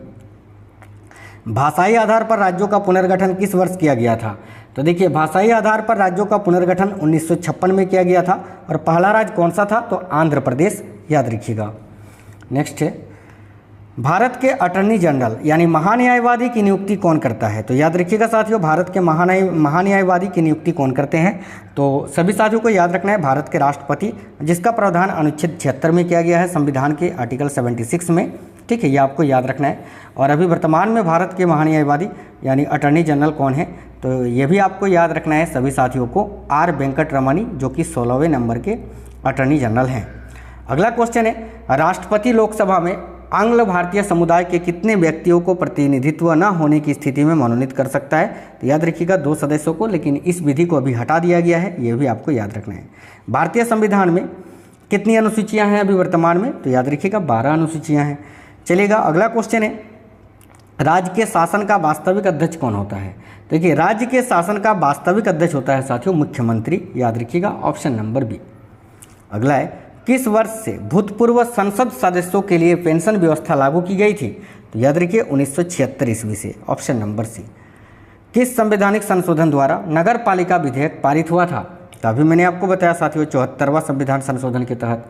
चलिएगा आज का अगला क्वेश्चन है, देखिए भारतीय संविधान का आप किस प्रकार वर्णन करेंगे, तो देखिए भारतीय संविधान को किस प्रकार वर्णन करेंगे कि विश्व के सबसे विस्तृत संविधानों में से एक। नेक्स्ट क्वेश्चन है सर्वोच्च न्यायालय के जजों का वेतन किस में आहरित होता है, तो देखिए सर्वोच्च न्यायालय के जो जज होते हैं उनका जो वेतन है वो साथियों संचित निधि से दिया जाता है। राइट आंसर है ऑप्शन नंबर डी, भारत के राष्ट्रपति, प्रधानमंत्री, राज्यों के मुख्यमंत्री सभी का जो वेतन है वो संचित निधि से ही दिया जाता है, याद रखिएगा।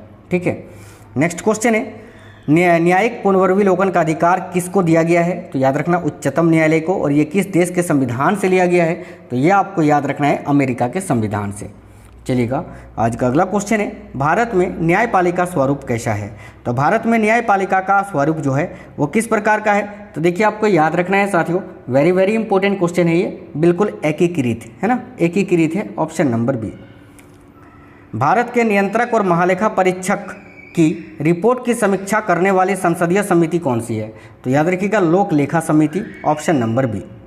अगला है लोकसभा समिति में कुल कितने सदस्य होते हैं, तो देखिए लोकसभा समिति में कुल कितने सदस्य होते हैं, तो याद रखना 22 सदस्य होते हैं। अगला है, किस समिति को स्थायी मित व्ययता समिति भी कहा जाता है? वेरी वेरी इंपॉर्टेंट क्वेश्चन है साथियों, किस समिति को स्थायी मित व्ययता समिति भी कहा जाता है? तो याद रखिएगा सभी इंपॉर्टेंट क्वेश्चन है, प्राक्कलन समिति को। Option number D right answer है।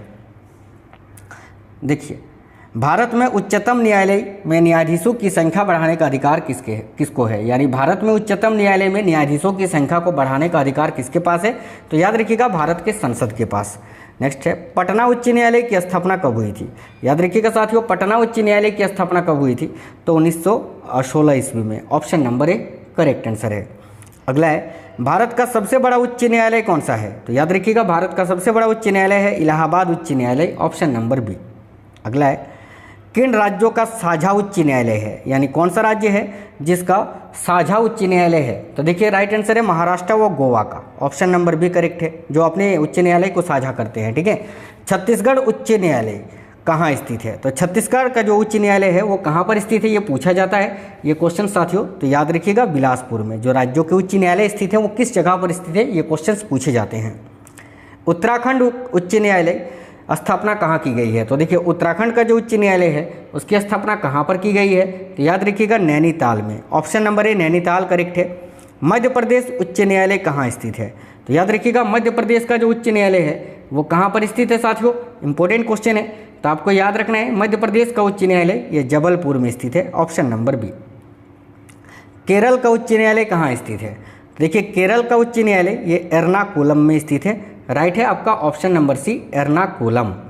अगला क्वेश्चन है, उच्च न्यायालय के मुख्य न्यायाधीश की नियुक्ति कौन करता है? देखिएगा उच्च न्यायालय के जो मुख्य न्यायाधीश होते हैं उनकी नियुक्ति कौन करता है साथियों? तो याद रखना बहुत ही अच्छा क्वेश्चन है, राज्य के राज्यपाल है ना। राज्य के जो राज्यपाल होते हैं वो उच्च न्यायालय के मुख्य न्यायाधीश की नियुक्ति करता है। अगला है, उच्च न्यायालय के क्षेत्राधिकार को घटाने या बढ़ाने का अधिकार किसे है?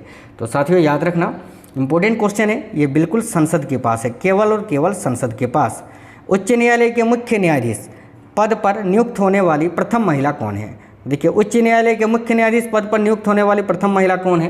तो आपको याद रखना है लीला सेठ।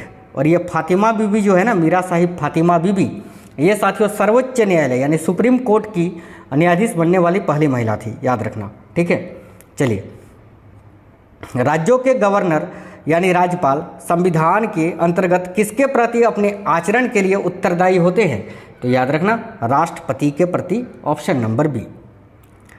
अगला है, राज्यपाल सोने के पिंजरे में निवास करने वाली चिड़िया के समतुल्य है, यह कथन किसने कहा था? तो याद रखिएगा सरोजिनी नायडू ने इस कथन को कहा था, जो कि भारत की पहली महिला राज्यपाल थी। और किस राज्य की बनी थी? तो उत्तर प्रदेश की। अगला है, गवर्नर द्वारा जारी किया गया अध्यादेश किसके द्वारा मंजूर किया जाता है? तो याद रखिएगा विधानमंडल के द्वारा। Option number B. अगला है, राज्यपाल द्वारा जारी किए गए अध्यादेशों पर कौन सी कार्यवाही आवश्यक होती है? तो देखिए करेक्ट आंसर है राज्य विधानमंडल की स्वीकृति होना आवश्यक है। ऑप्शन नंबर सी करेक्ट हो जाएगा। अगला है, राज्यपाल द्वारा जारी किए अध्यादेश कितने समय में स्वतः समाप्त हो जाता है? यानी राज्यपाल जो अध्यादेश जारी करता है वो कितने समय के बाद खुद ही समाप्त हो जाता है? तो देखिए राइट आंसर हो जाएगा 6 सप्ताह के बाद। ऑप्शन नंबर ए। राष्ट्रीय विकास परिषद की बैठक में राज्य का प्रतिनिधित्व कौन करता है? तो साथियों याद रखिएगा इंपॉर्टेंट क्वेश्चन है, बिल्कुल राज्यों के मुख्यमंत्री। ऑप्शन नंबर ए। बिहार के प्रथम मुख्यमंत्री कौन थे? तो देखिए डॉक्टर कृष्णा सिंह जी, जो कि बिहार के प्रथम मुख्यमंत्री थे साथियों। किसको समाप्त किया जा सकता है परंतु भंग नहीं? तो देखिए इनमें से किसको समाप्त किया जा सकता है? तो विधान परिषद को समाप्त किया जा सकता है, लेकिन इसको भंग नहीं किया जा सकता है, याद रखना। Option number B.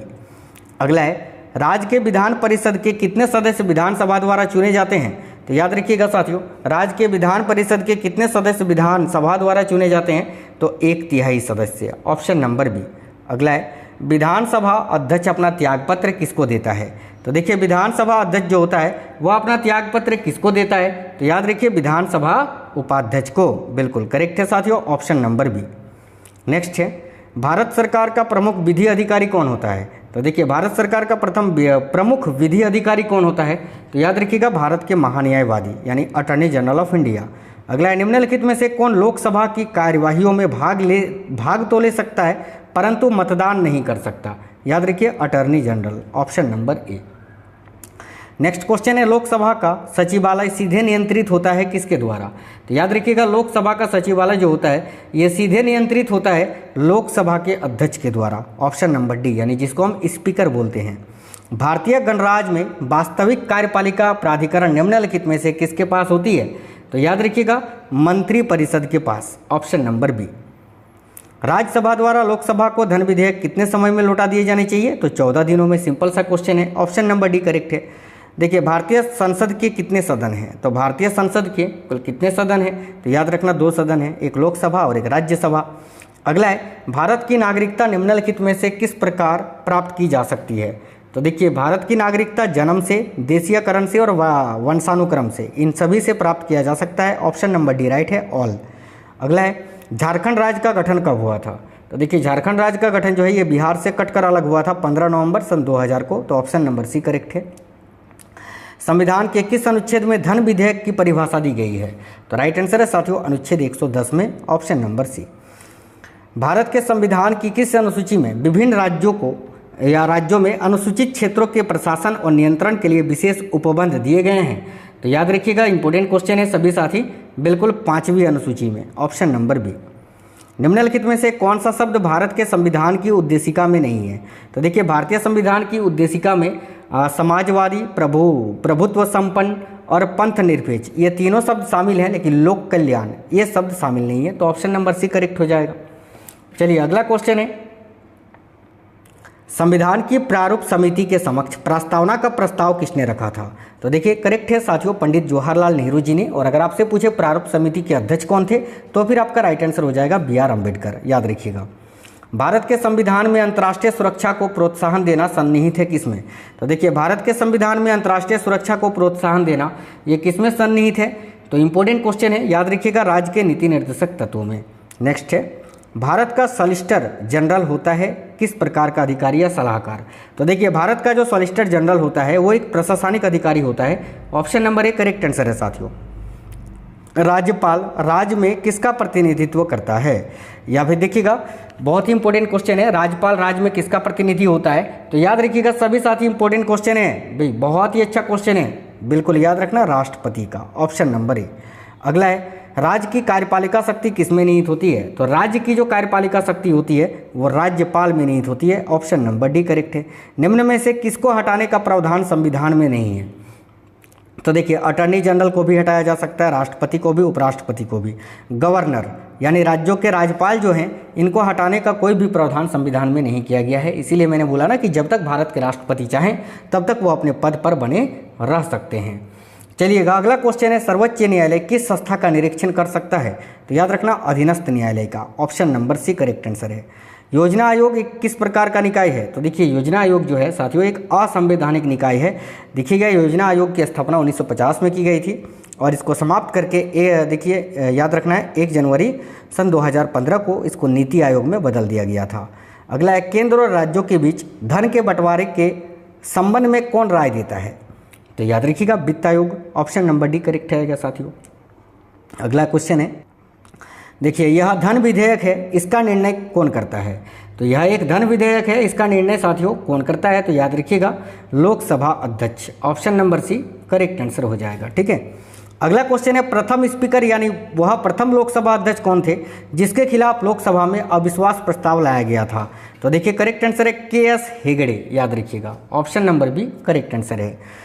नेक्स्ट है, लोकसभा के प्रथम उपाध्यक्ष कौन थे? तो देखिए, लोकसभा के प्रथम उपाध्यक्ष कौन थे? तो याद रखना, Ananth Sayanam Ayyangar. Option number B correct answer है साथियों। चलिएगा, आज का अगला क्वेश्चन है, निम्नलिखित में से कौन लोकसभा का नेतृत्व करता है? तो लोकसभा का नेतृत्व कौन करता है साथियों? प्रधानमंत्री करते हैं। Option number C correct answer हो जाएगा। अगला है, संघीय मंत्रिपरिषद का अध्यक्ष कौन होता है? तो देखिए, संघीय मंत्रिपरिषद का अध्यक्ष कौन होता है? याद रखिएगा, भारत के प्रधानमंत्री। Option number D. अगला है, किस प्रधानमंत्री ने एक बार पद से हटने के बाद दोबारा पद संभाला था? तो देखिए, ऐसा किया था इंदिरा गांधी जी ने। ऑप्शन नंबर ए इंदिरा गांधी, जो कि भारत की पहली महिला प्रधानमंत्री थी। सबसे कम उम्र में प्रधानमंत्री पद पर आसीन होने वाले व्यक्ति कौन है? तो साथियों याद रखना, Rajiv Gandhi. Option number A correct answer है। अगला है, भारत का संविधान मान्यता प्रदान करता है किसको? तो देखिए, भारत का जो संविधान है वो धार्मिक एवं भाषाई अल्पसंख्यकों को मान्यता प्रदान करता है। Option number A correct answer हो जाएगा।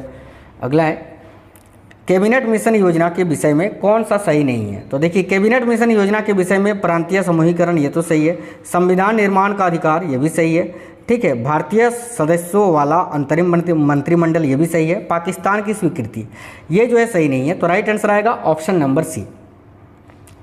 देखिए भारतीय को वर्ष 1947 में सार्वभौम सत्ता सौंपने की योजना निम्न में से किस नाम से जानी जाती है? तो साथियों याद रखना माउंट बेटन योजना के नाम से। ये क्वेश्चन बहुत इंपॉर्टेंट है, आपको याद रखना है। अगला क्वेश्चन है मांटेमिर्लो सुधार बिल का उद्देश्य क्या था? तो देखिए करेक्ट आंसर हो जाएगा, याद रखिएगा, पृथक निर्वाचन प्रणाली, ऑप्शन नंबर ए। अगला है किस वाद ने संसद को मौलिक अधिकार में संशोधन का अधिकार दिया था? तो देखिए किस वाद ने, तो याद रखिए केशवानंद भारती वाद ने, ऑप्शन नंबर डी इस क्वेश्चन का राइट आंसर हो जाएगा। अगला है संविधान के अंतर्गत बंदी प्रत्यक्षीकरण समादेश जारी करने का अधिकार किसमें नहीं थे? तो याद रखना उच्च तथा उच्चतम न्यायालय दोनों को ही, तो ऑप्शन नंबर एक करेक्ट आंसर हो जाएगा साथियों। चलिए अगला क्वेश्चन है लेखा परीक्षण का मुख्य उद्देश्य किसके व्यय पर नियंत्रित करना होता है? तो देखिए लेखा परीक्षण का मुख्य उद्देश्य किसके व्यय को नियंत्रण करना होता है? तो याद रखिएगा कार्यपालिका के, ऑप्शन नंबर एक करेक्ट आंसर है साथियों। भारत के नियंत्रक एवं महालेखा परीक्षक की नियुक्ति संविधान के किस अनुच्छेद के तहत की जाती है? तो याद रखिएगा भारत के नियंत्रक एवं महालेखा परीक्षक की जो नियुक्ति है वो किस अनुच्छेद के तहत की जाती है? वेरी इंपॉर्टेंट क्वेश्चन है, याद रखना अनुच्छेद 148 के तहत, ऑप्शन नंबर सी। संयुक्त प्रवर समिति में कितने सदस्य होते हैं? तो याद रखना 45 सदस्य होते हैं, ऑप्शन नंबर सी करेक्ट होएगा साथियों। अगला है सार्वजनिक लोक सेवा समिति में राज्यसभा के कितने सदस्य होते हैं? तो देखिए सार्वजनिक लोक लेखा समिति में राज्यसभा के कितने सदस्य होते हैं? याद रखिएगा 7 सदस्य होते हैं, ऑप्शन नंबर ए। प्राक्कलन समिति मैंने अभी आपको बताया कितने सदस्य होते हैं, 30 सदस्य होते हैं, ऑप्शन नंबर सी करेक्ट है साथियों। अगला है भारत में संसदीय समिति प्रणाली की शुरुआत निम्नलिखित में से किसकी सिफारिश पर किया गया था? तो याद रखिएगा संसद की नियम समिति के द्वारा, option number B right answer है। चलिएगा आज का अगला क्वेश्चन देखते हैं। तो ये रही स्क्रीन पर आपका अगला क्वेश्चन है, भारत की संविधान के किस भाग में संघीय न्यायपालिका का उल्लेख किया गया है? तो भाग में पूछा है तो याद रखना भाग 5 में, ऑप्शन नंबर डी।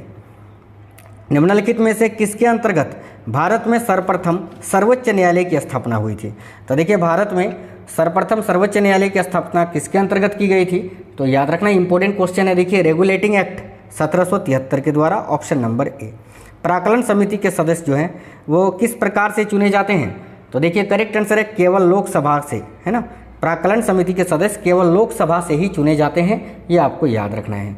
अगला क्वेश्चन है भारत में नई संसदीय समिति प्रणाली की शुरुआत कब हुई थी? तो राइट है 1991 ईस्वी में। अगला क्वेश्चन है निम्नलिखित में से कौन स्थायी समिति है? तो देखिए प्राक्कलन समिति, लोकलेखा समिति, नियम समिति, ये तीनों ही स्थायी समिति है, तो option number D right answer हो जाएगा साथियों। आज का अगला क्वेश्चन है सर्वोच्च न्यायालय में तदर्थ न्यायाधीशों की नियुक्ति किस देश की न्याय प्रणाली से प्रेरित है? तो याद रखिएगा फ्रांस की, option number D right answer है साथियों। आज का अगला क्वेश्चन है जनहित याचिका दायर की जा सकती है कहाँ पर? तो उच्च न्यायालय में और सर्वोच्च न्यायालय में, दोनों में ही, तो करेक्ट है ऑप्शन नंबर सी, ठीक है, याद रखना।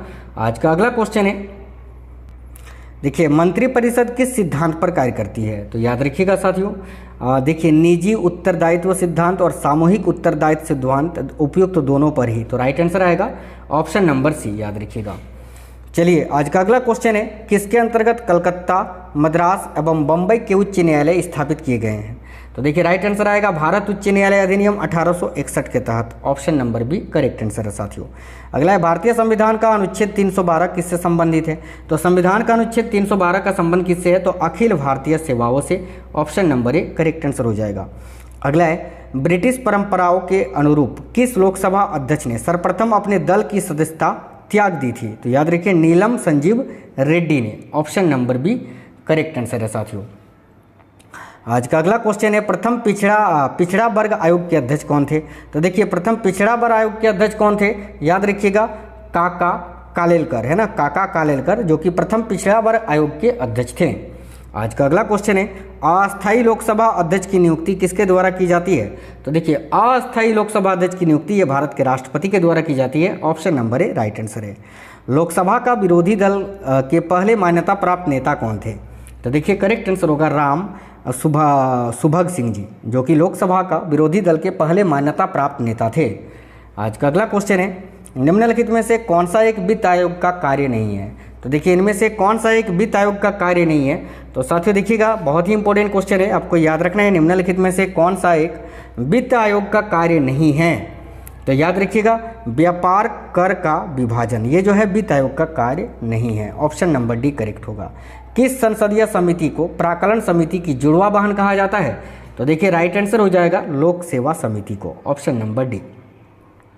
आज का अगला क्वेश्चन है, देखिएगा, भारतीय संविधान की तीसरी अनुसूची का संबंध किससे है? तो शपथ तथा प्रतिज्ञान से, मैंने आपको बताया साथियों।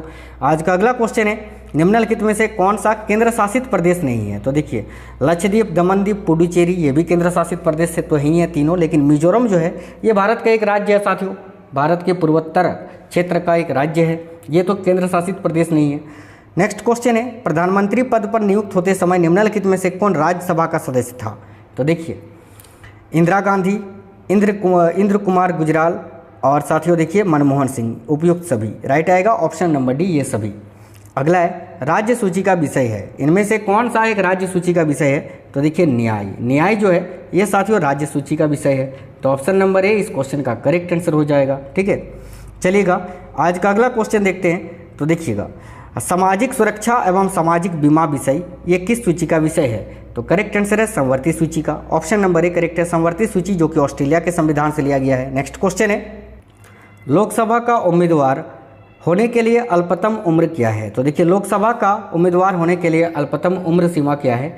तो साथियों याद रखिएगा, कम से कम 25 वर्ष, राज्यसभा के लिए 30 वर्ष और राष्ट्रपति के लिए आपका हो गया 35 वर्ष, याद रखिएगा। ठीक है, योजना आयोग का प्रतिस्थापन किससे हुआ है? यानी योजना आयोग का अभी प्रतिस्थापन किस में हुआ है? तो नीति आयोग में, याद रखिएगा option number C correct answer हो जाएगा। अगला है, अंतर्राष्ट्रीय मुद्रा कोष का मुख्यालय कहाँ पर है? तो देखिए अंतर्राष्ट्रीय मुद्रा कोष का मुख्यालय कहाँ पर स्थित है? वेरी वेरी इंपॉर्टेंट क्वेश्चन है साथियों, याद रखिएगा अंतर्राष्ट्रीय मुद्रा कोष का मुख्यालय जो है वाशिंगटन डीसी में, वाशिंगटन डीसी जो कि अमेरिका की राजधानी है, ऑप्शन नंबर सी इस क्वेश्चन का करेक्ट आंसर है। अगला है, यूएनडीपी का पूरा नाम क्या है? यानी यूएनडीपी का फुल फॉर्म क्या है? तो देखिए यूएनडीपी का फुल फॉर्म है United Nations Development Programme, option number B correct answer है साथियों। आज का अगला क्वेश्चन है, भारत की आज़ादी के समय इंग्लैंड में किस पार्टी की सरकार थी? तो देखिए भारत की आज़ादी के समय इंग्लैंड में किस पार्टी की सरकार थी? तो याद रखिएगा लेबर पार्टी की, ऑप्शन नंबर सी। महारानी विक्टोरिया को भारत की सामग्री नियुक्त किया गया था कब? तो देखिए महारानी विक्टोरिया को भारत की सामग्री कब नियुक्त किया गया था? तो 1885 ईस्वी में, option number C correct answer है। आज का अगला क्वेश्चन है साथियों, ये क्वेश्चन तो हो ही गया। देखिए संविधान में प्रथम अनुच्छेद के अनुसार भारत क्या है? तो याद रखिएगा राज्यों का union, option number C correct answer है। आज का अगला क्वेश्चन है साथियों, राष्ट्रपति का निर्वाचन किस प्रकार से होता है? तो देखिए राष्ट्रपति का निर्वाचन ये अप्रत्यक्ष रूप से किया जाता है, option number B correct answer है। नेक्स्ट है, संसद में शामिल नहीं है। तो देखिए संसद में कौन शामिल नहीं है? संसद में राज्यसभा भी शामिल है, भारतीय राष्ट्रपति भी, लोकसभा भी, मुख्य निर्वाचन आयुक्त ये शामिल नहीं है, तो राइट आएगा ऑप्शन नंबर डी। नेक्स्ट है, युद्ध की घोषणा या शांति का फैसला करने में कानूनी रूप से कौन सक्षम है? तो याद रखिए भारत के राष्ट्रपति, ऑप्शन नंबर बी। अगला क्वेश्चन है, राज्यसभा का सभापति कौन होता है? तो देखिएगा राज्यसभा के सभापति कौन होते हैं? तो आपको याद रखना है साथियों उपराष्ट्रपति, ऑप्शन नंबर ए। अगला क्वेश्चन है, भारत के प्रथम उपराष्ट्रपति कौन थे? तो देखिए भारत के प्रथम उपराष्ट्रपति कौन थे? तो डॉक्टर सर्वपल्ली राधाकृष्णन जी, ऑप्शन नंबर बी। अगला है, नए राज्य के गठन अथवा सीमा में परिवर्तन करने का अधिकार किसको है? यानी नए राज्य का अगर गठन करना है केंद्र सरकार को तो वो अधिकार किसके पास है? तो याद रखिए संसद के पास, ऑप्शन नंबर बी। आज का अगला क्वेश्चन है, देखिएगा भारतीय संविधान की अपरिचितता उन्मूलन से संबंधित अनुच्छेद कौन सा है? तो अनुच्छेद 17, जैसे कि मैंने अभी आपको बताया, राइट आंसर आएगा साथियों ऑप्शन नंबर सी। आज का अगला क्वेश्चन है, भारतीय संविधान में निम्नलिखित में से किस पद का उल्लेख नहीं है? तो देखिए राइट आंसर हो जाएगा, याद रखिएगा उप प्रधानमंत्री पद का, ऑप्शन नंबर बी। भारतीय संविधान के अनुच्छेद 74 और 75 किन विषयों पर विचार करते हैं? तो याद रखिएगा राइट आंसर है साथियों मंत्रिपरिषद के विषय पर, ऑप्शन नंबर ए राइट आंसर है। नेक्स्ट है, अगला क्वेश्चन है, अंतर्राष्ट्रीय न्यायालय कहाँ स्थित है? तो देखिए अंतर्राष्ट्रीय न्यायालय का जो मुख्यालय है वो कहाँ स्थित है? तो याद रखिएगा द हेग में, द हेग जो कि नीदरलैंड में स्थित है। साथियों लगभग 400 क्वेश्चन आप लोगों ने पढ़ लिया है अभी तक। अगला क्वेश्चन है, संयुक्त राष्ट्र संघ की आम सभा की अध्यक्ष एकमात्र कौन भारतीय महिला बनी थी? तो देखिए संयुक्त राष्ट्र संघ की यानी यूएनओ की आम सभा की अध्यक्ष एकमात्र कौन सी भारतीय महिला बनी थी? तो याद रखिएगा विजय लक्ष्मी पंडित। बहुत ही इंपॉर्टेंट क्वेश्चंस बचे हुए हैं, वो भी आप लोग देख लीजिए। देखिए संयुक्त राष्ट्र की सुरक्षा परिषद के अस्थायी सदस्य का कार्यकाल कितना है? साथियों अभी तक अगर आप लोगों ने क्लास को लाइक नहीं किया तो प्लीज़ आप लोग लाइक कर दीजिएगा। तो देखिए संयुक्त राष्ट्र की सुरक्षा परिषद के अस्थायी सदस्यों का जो कार्यकाल होता है वो होता है साथियों 2 वर्ष का। Option number C right answer हो जाएगा। ठीक है, चलिए आज का अगला क्वेश्चन है, देखते हैं फटाफट से। संविधान भारतीय संविधान सभा के प्रथम दिन के अधिवेशन की अध्यक्षता इन्होंने की थी। तो किन्होंने की थी? याद रखिएगा डॉक्टर सच्चिदानंद सिन्हा जी ने। देखिए आप पढ़े होंगे कि भारतीय संविधान के अस्थायी अध्यक्ष डॉक्टर सच्चिदानंद सिन्हा थे। तो याद रखिएगा इन्होंने पहले दिन की अध्यक्षता की थी, है ना। उसके बाद डॉक्टर राजेंद्र प्रसाद स्थायी अध्यक्ष बने थे। याद रखना option number A correct answer हो जाएगा। चलिए तो आज का अगला क्वेश्चन देखते हैं, बहुत ही इंपॉर्टेंट क्वेश्चन है। ये रही स्क्रीन पर आपका अगला क्वेश्चन। संविधान सभा में किस प्रांत का प्रतिनिधित्व सबसे अधिक था? तो याद रखिएगा संविधान सभा में किस प्रांत का प्रतिनिधित्व सबसे अधिक था? तो संयुक्त प्रांत का। Option number C right answer है। आज का अगला क्वेश्चन है, भारत की आज़ादी के समय इंग्लैंड में किस पार्टी की सरकार थी? ये क्वेश्चन रिपीट हो गया है, तो याद रखिएगा लेबर पार्टी की। Option number C right answer होगा। अगला है, किस अधिनियम की प्रमुख विशेषता प्रांतीय स्वायत्तता थी? तो देखिए इनमें से वो कौन सा अधिनियम है जिसकी प्रमुख विशेषता प्रांतीय स्वायत्तता थी? तो देखिए राइट आंसर हो जाएगा साथियों, याद रखिएगा बहुत ही अच्छा क्वेश्चन है, भारत सरकार अधिनियम 1935 यानी गवर्नमेंट ऑफ इंडिया एक्ट 1935, याद रखना। ठीक है, अगला है, भारत की संविधान सभा किसके अनुसार गठित की गई थी? तो याद रखिएगा भारत की संविधान सभा जो है वो कैबिनेट मिशन योजना के तहत जो है या अनुसार गठित की गई थी।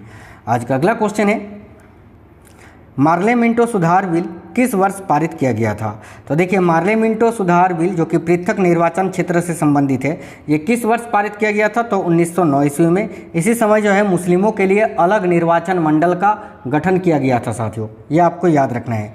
अगला है, रेगुलेटिंग एक्ट कब पारित किया गया था? तो देखिए रेगुलेटिंग एक्ट जो है ये कब पारित किया गया था? तो 1773 ईस्वी में। Option number B correct answer है। आज का अगला क्वेश्चन है, देखिए भारतीय संघवाद को किसने सहकारी संघवाद कहा है? तो याद रखिएगा भारतीय संघवाद को सहकारी संघवाद किसने कहा था? तो जी ऑस्टिन ने। जी ऑस्टिन करेक्ट आएगा। Option number C right answer है साथियों। चलिए आज का अगला क्वेश्चन है, भारतीय राजनीति व्यवस्था में इनमें से कौन सर्वोच्च है? तो याद रखिएगा संविधान जो कि सबसे सर्वोच्च है। आज का अगला क्वेश्चन है, कानून के समान संरक्षण ये वाक्य कहाँ से लिया गया है? तो देखिए कानून के समान संरक्षण वाक्य को अमेरिका के संविधान से लिया गया है साथियों, तो राइट आंसर आएगा ऑप्शन नंबर ए अमेरिका। अगला है, भारत में कलेक्टर का पद औपनिवेशिक शासन ने उधार लिया था किससे? तो देखिए भारत में जो कलेक्टर का पद है वो कहाँ से लिया गया है? तो याद रखिएगा इंग्लैंड से। ऑप्शन नंबर सी करेक्ट है इंग्लैंड। अगला है, अधिष्ठात्मक शासन का उदय सर्वप्रथम किस देश में हुआ था? तो देखिए राइट आंसर हो जाएगा साथियों संयुक्त राज्य अमेरिका में। Option number B. आज का अगला क्वेश्चन है, भारतीय संविधान में कुल कितने भाग थे प्रारंभ में? तो याद रखिए प्रारंभ में 22 भाग थे और वर्तमान में 25 भाग हो गए हैं, ये आपको याद रखना है। आज का अगला क्वेश्चन है, देखिएगा बहुत ही इंपॉर्टेंट है, भारतीय संविधान निम्नलिखित में से कौन सी नागरिकता प्रदान करता है? तो साथियों देखिए भारतीय संविधान निम्नलिखित में से कौन सी नागरिकता प्रदान करता है? तो एकल नागरिकता। Option number B correct answer है। किस देश में दोहरी नागरिकता का सिद्धांत स्वीकार किया गया है? तो देखिए दोहरी नागरिकता का सिद्धांत जो है ये संयुक्त राज्य अमेरिका में स्वीकार किया गया है, तो option number D correct answer है। भारतीय संविधान के किस अनुच्छेद में राज्य सरकार को ग्राम पंचायत के संगठन का निर्देश देता है? तो देखिए राइट है अनुच्छेद 40 में। एक चीज़ आपको बता दें साथियों, चैनल के अंदर मैंने एक अनुच्छेद का सेपरेट वीडियो बना दिया है, आप उस क्लास को देख लेना। अनुच्छेद से कोई भी क्वेश्चन आपका पेपर में नहीं छूटेगा, जो इंपॉर्टेंट आर्टिकल्स हैं मैंने एक ही वीडियो में करा दिया है, चैनल के अंदर आपको मिल जाएगी।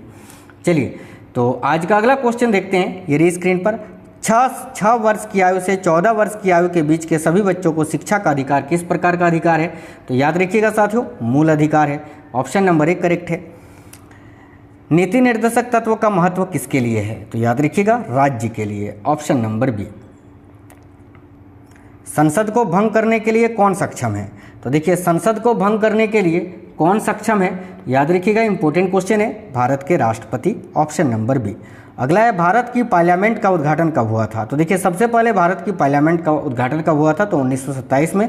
अभी नए पार्लियामेंट का उद्घाटन भी हो गया है, नया संसद भवन का कब हुआ है? तो बिल्कुल 2023, याद रखिएगा। ठीक है, चलिएगा अगला क्वेश्चन है, राष्ट्रपति को लोकसभा में किन 2 सदस्यों को मनोनीत करने का अधिकार है?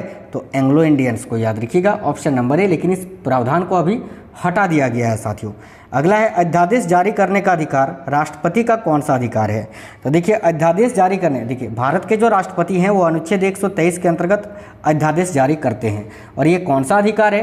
तो याद रखिएगा ये विधायी अधिकार है राष्ट्रपति का। चलिएगा आज का अगला क्वेश्चन देखते हैं, भारतीय गणतंत्र का वह कौन सा राष्ट्रपति था जो सदा भारतीय धर्मनिरपेक्षता को सर्वधर्म संभव कहता रहा? तो याद रखिएगा डॉक्टर सर्वपल्ली राधाकृष्णन जी। अगला क्वेश्चन है, देखिए बजट पहले किसके द्वारा पारित किया जाता है?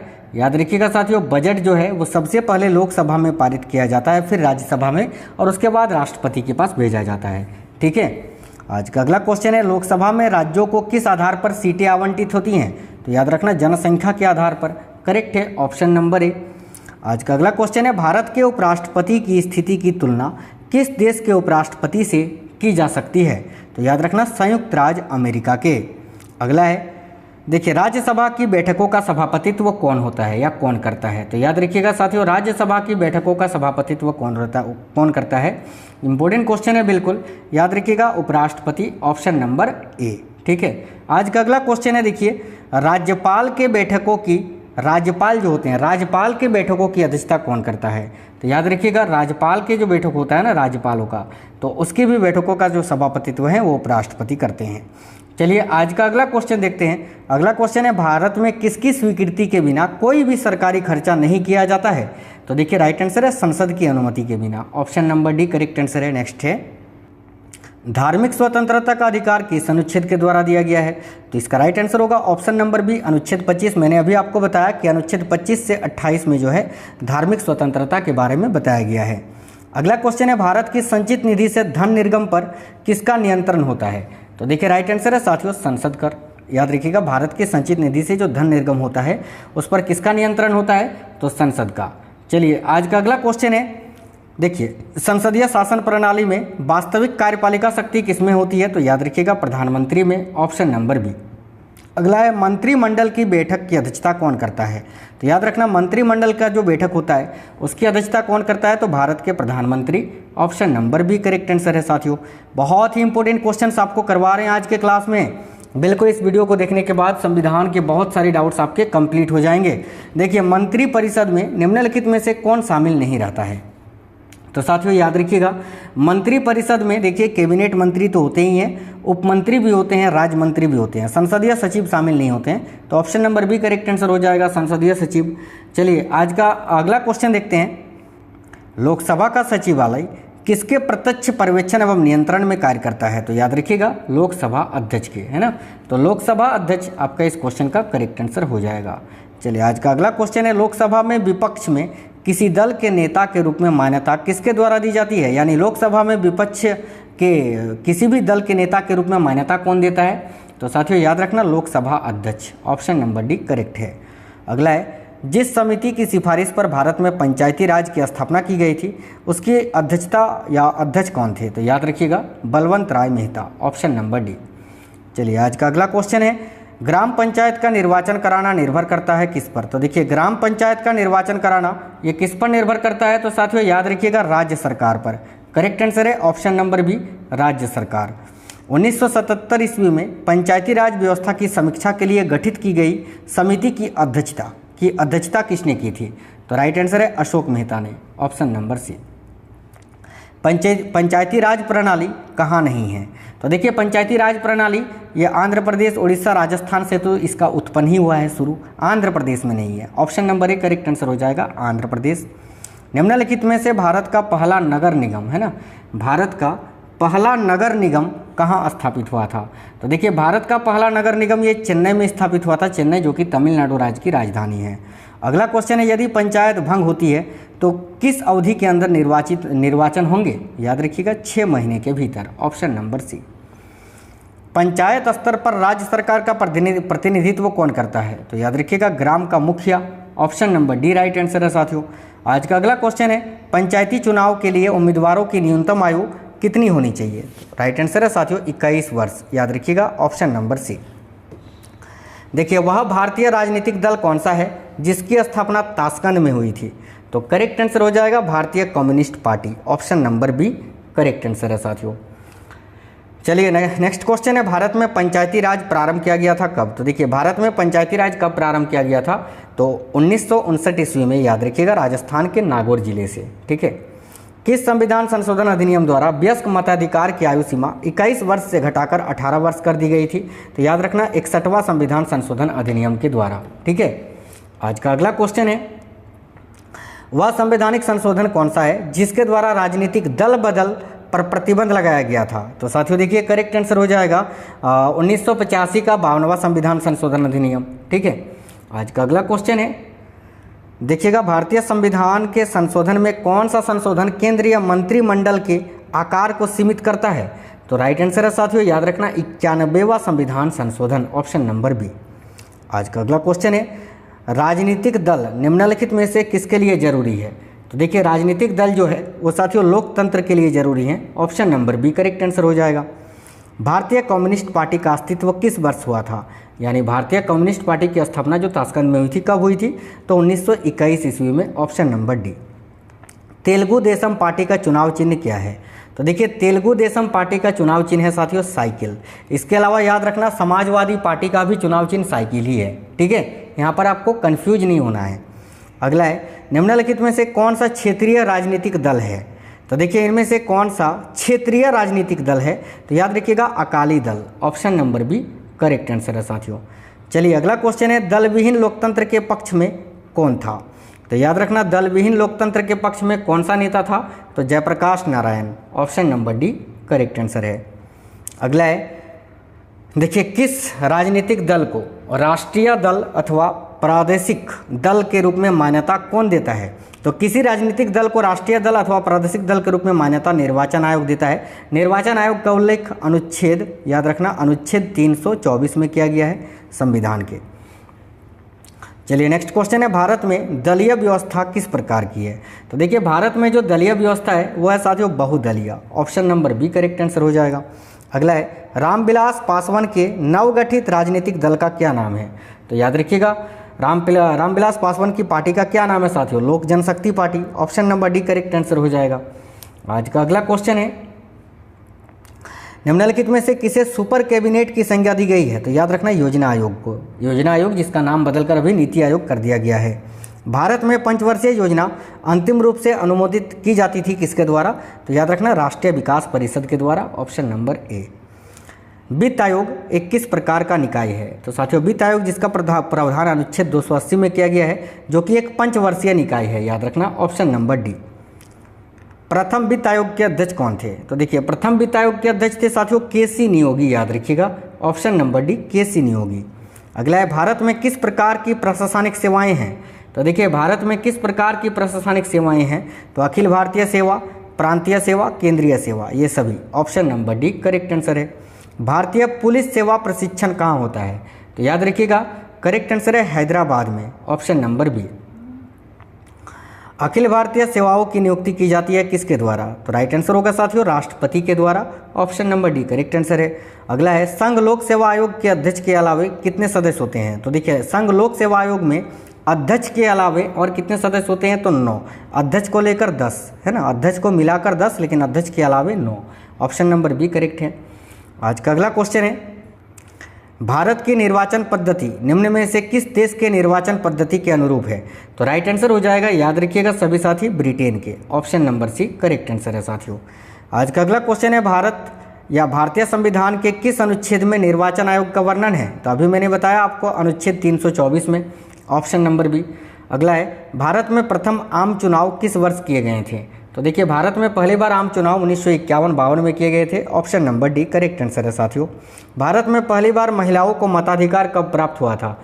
तो देखिए भारत में पहली बार महिलाओं को वोट देने का अधिकार 1926 में दिया गया था, option number B correct answer है। सरकारिया आयोग किससे संबंधित है? तो देखिए साथियों सरकारिया आयोग का संबंध किससे है? तो केंद्र राज्य संबंधों से, राइट आंसर है ऑप्शन नंबर सी। संवर्ती सूची का विषय है, यानी इनमें से कौन सा एक संवर्ती सूची का विषय है? तो देखिए यहाँ पर समाचार पत्र, ऑप्शन नंबर बी, समाचार पत्र जो है साथियों संवर्ती सूची का विषय है, याद रखिएगा संवर्ती सूची ऑस्ट्रेलिया के संविधान से लिया गया है। अगला है निम्नलिखित में से कौन सा विषय है जो संघ सूची के अंतर्गत समाविष्ट है। तो देखिए यहाँ ऑप्शन नंबर डी में दिया हुआ है जनगणना। जनगणना जो है साथियों ये संघ सूची का विषय है, तो ऑप्शन नंबर डी इस क्वेश्चन का करेक्ट आंसर हो जाएगा। आज का अगला क्वेश्चन है निम्नलिखित सूचियों में से किसके अंतर्गत शिक्षा आती है। तो शिक्षा जो है वह किस सूची का विषय है, तो समवर्ती सूची का विषय है, याद रखना option number C right answer हो जाएगा।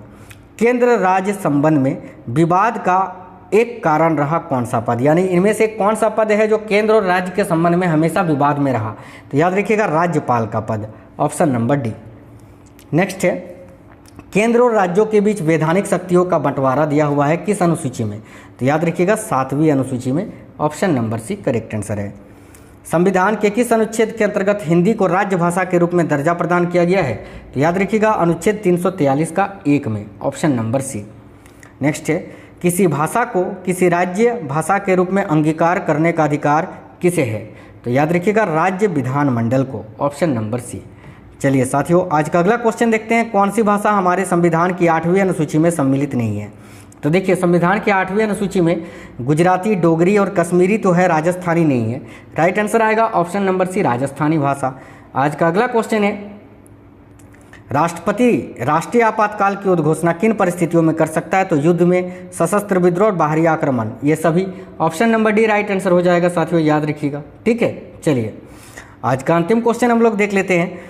देखिए देश में पहली बार राष्ट्रीय आपातकाल की उद्घोषणा किस परिस्थितियों में कब हुई थी, है ना।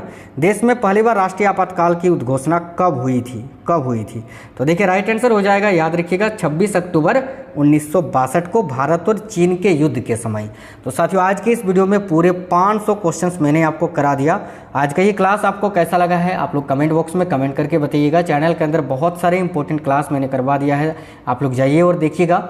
एक सेपरेट वीडियो मैंने अनुच्छेद का करवाया है, जिसमें जो है जो अनुच्छेद एग्जामों में पूछा जाता है वो सारा अनुच्छेद मैंने एक ही वीडियो में करा दिया है, आप लोग जाकर देख लीजिए। बहुत ही इंपॉर्टेंट क्लास और भी बहुत सारे टॉपिक वाइज वीडियोस मैंने आपको क्लासेस दिए हैं चैनल के अंदर, जाइए और सारे क्लास को देख लीजिए।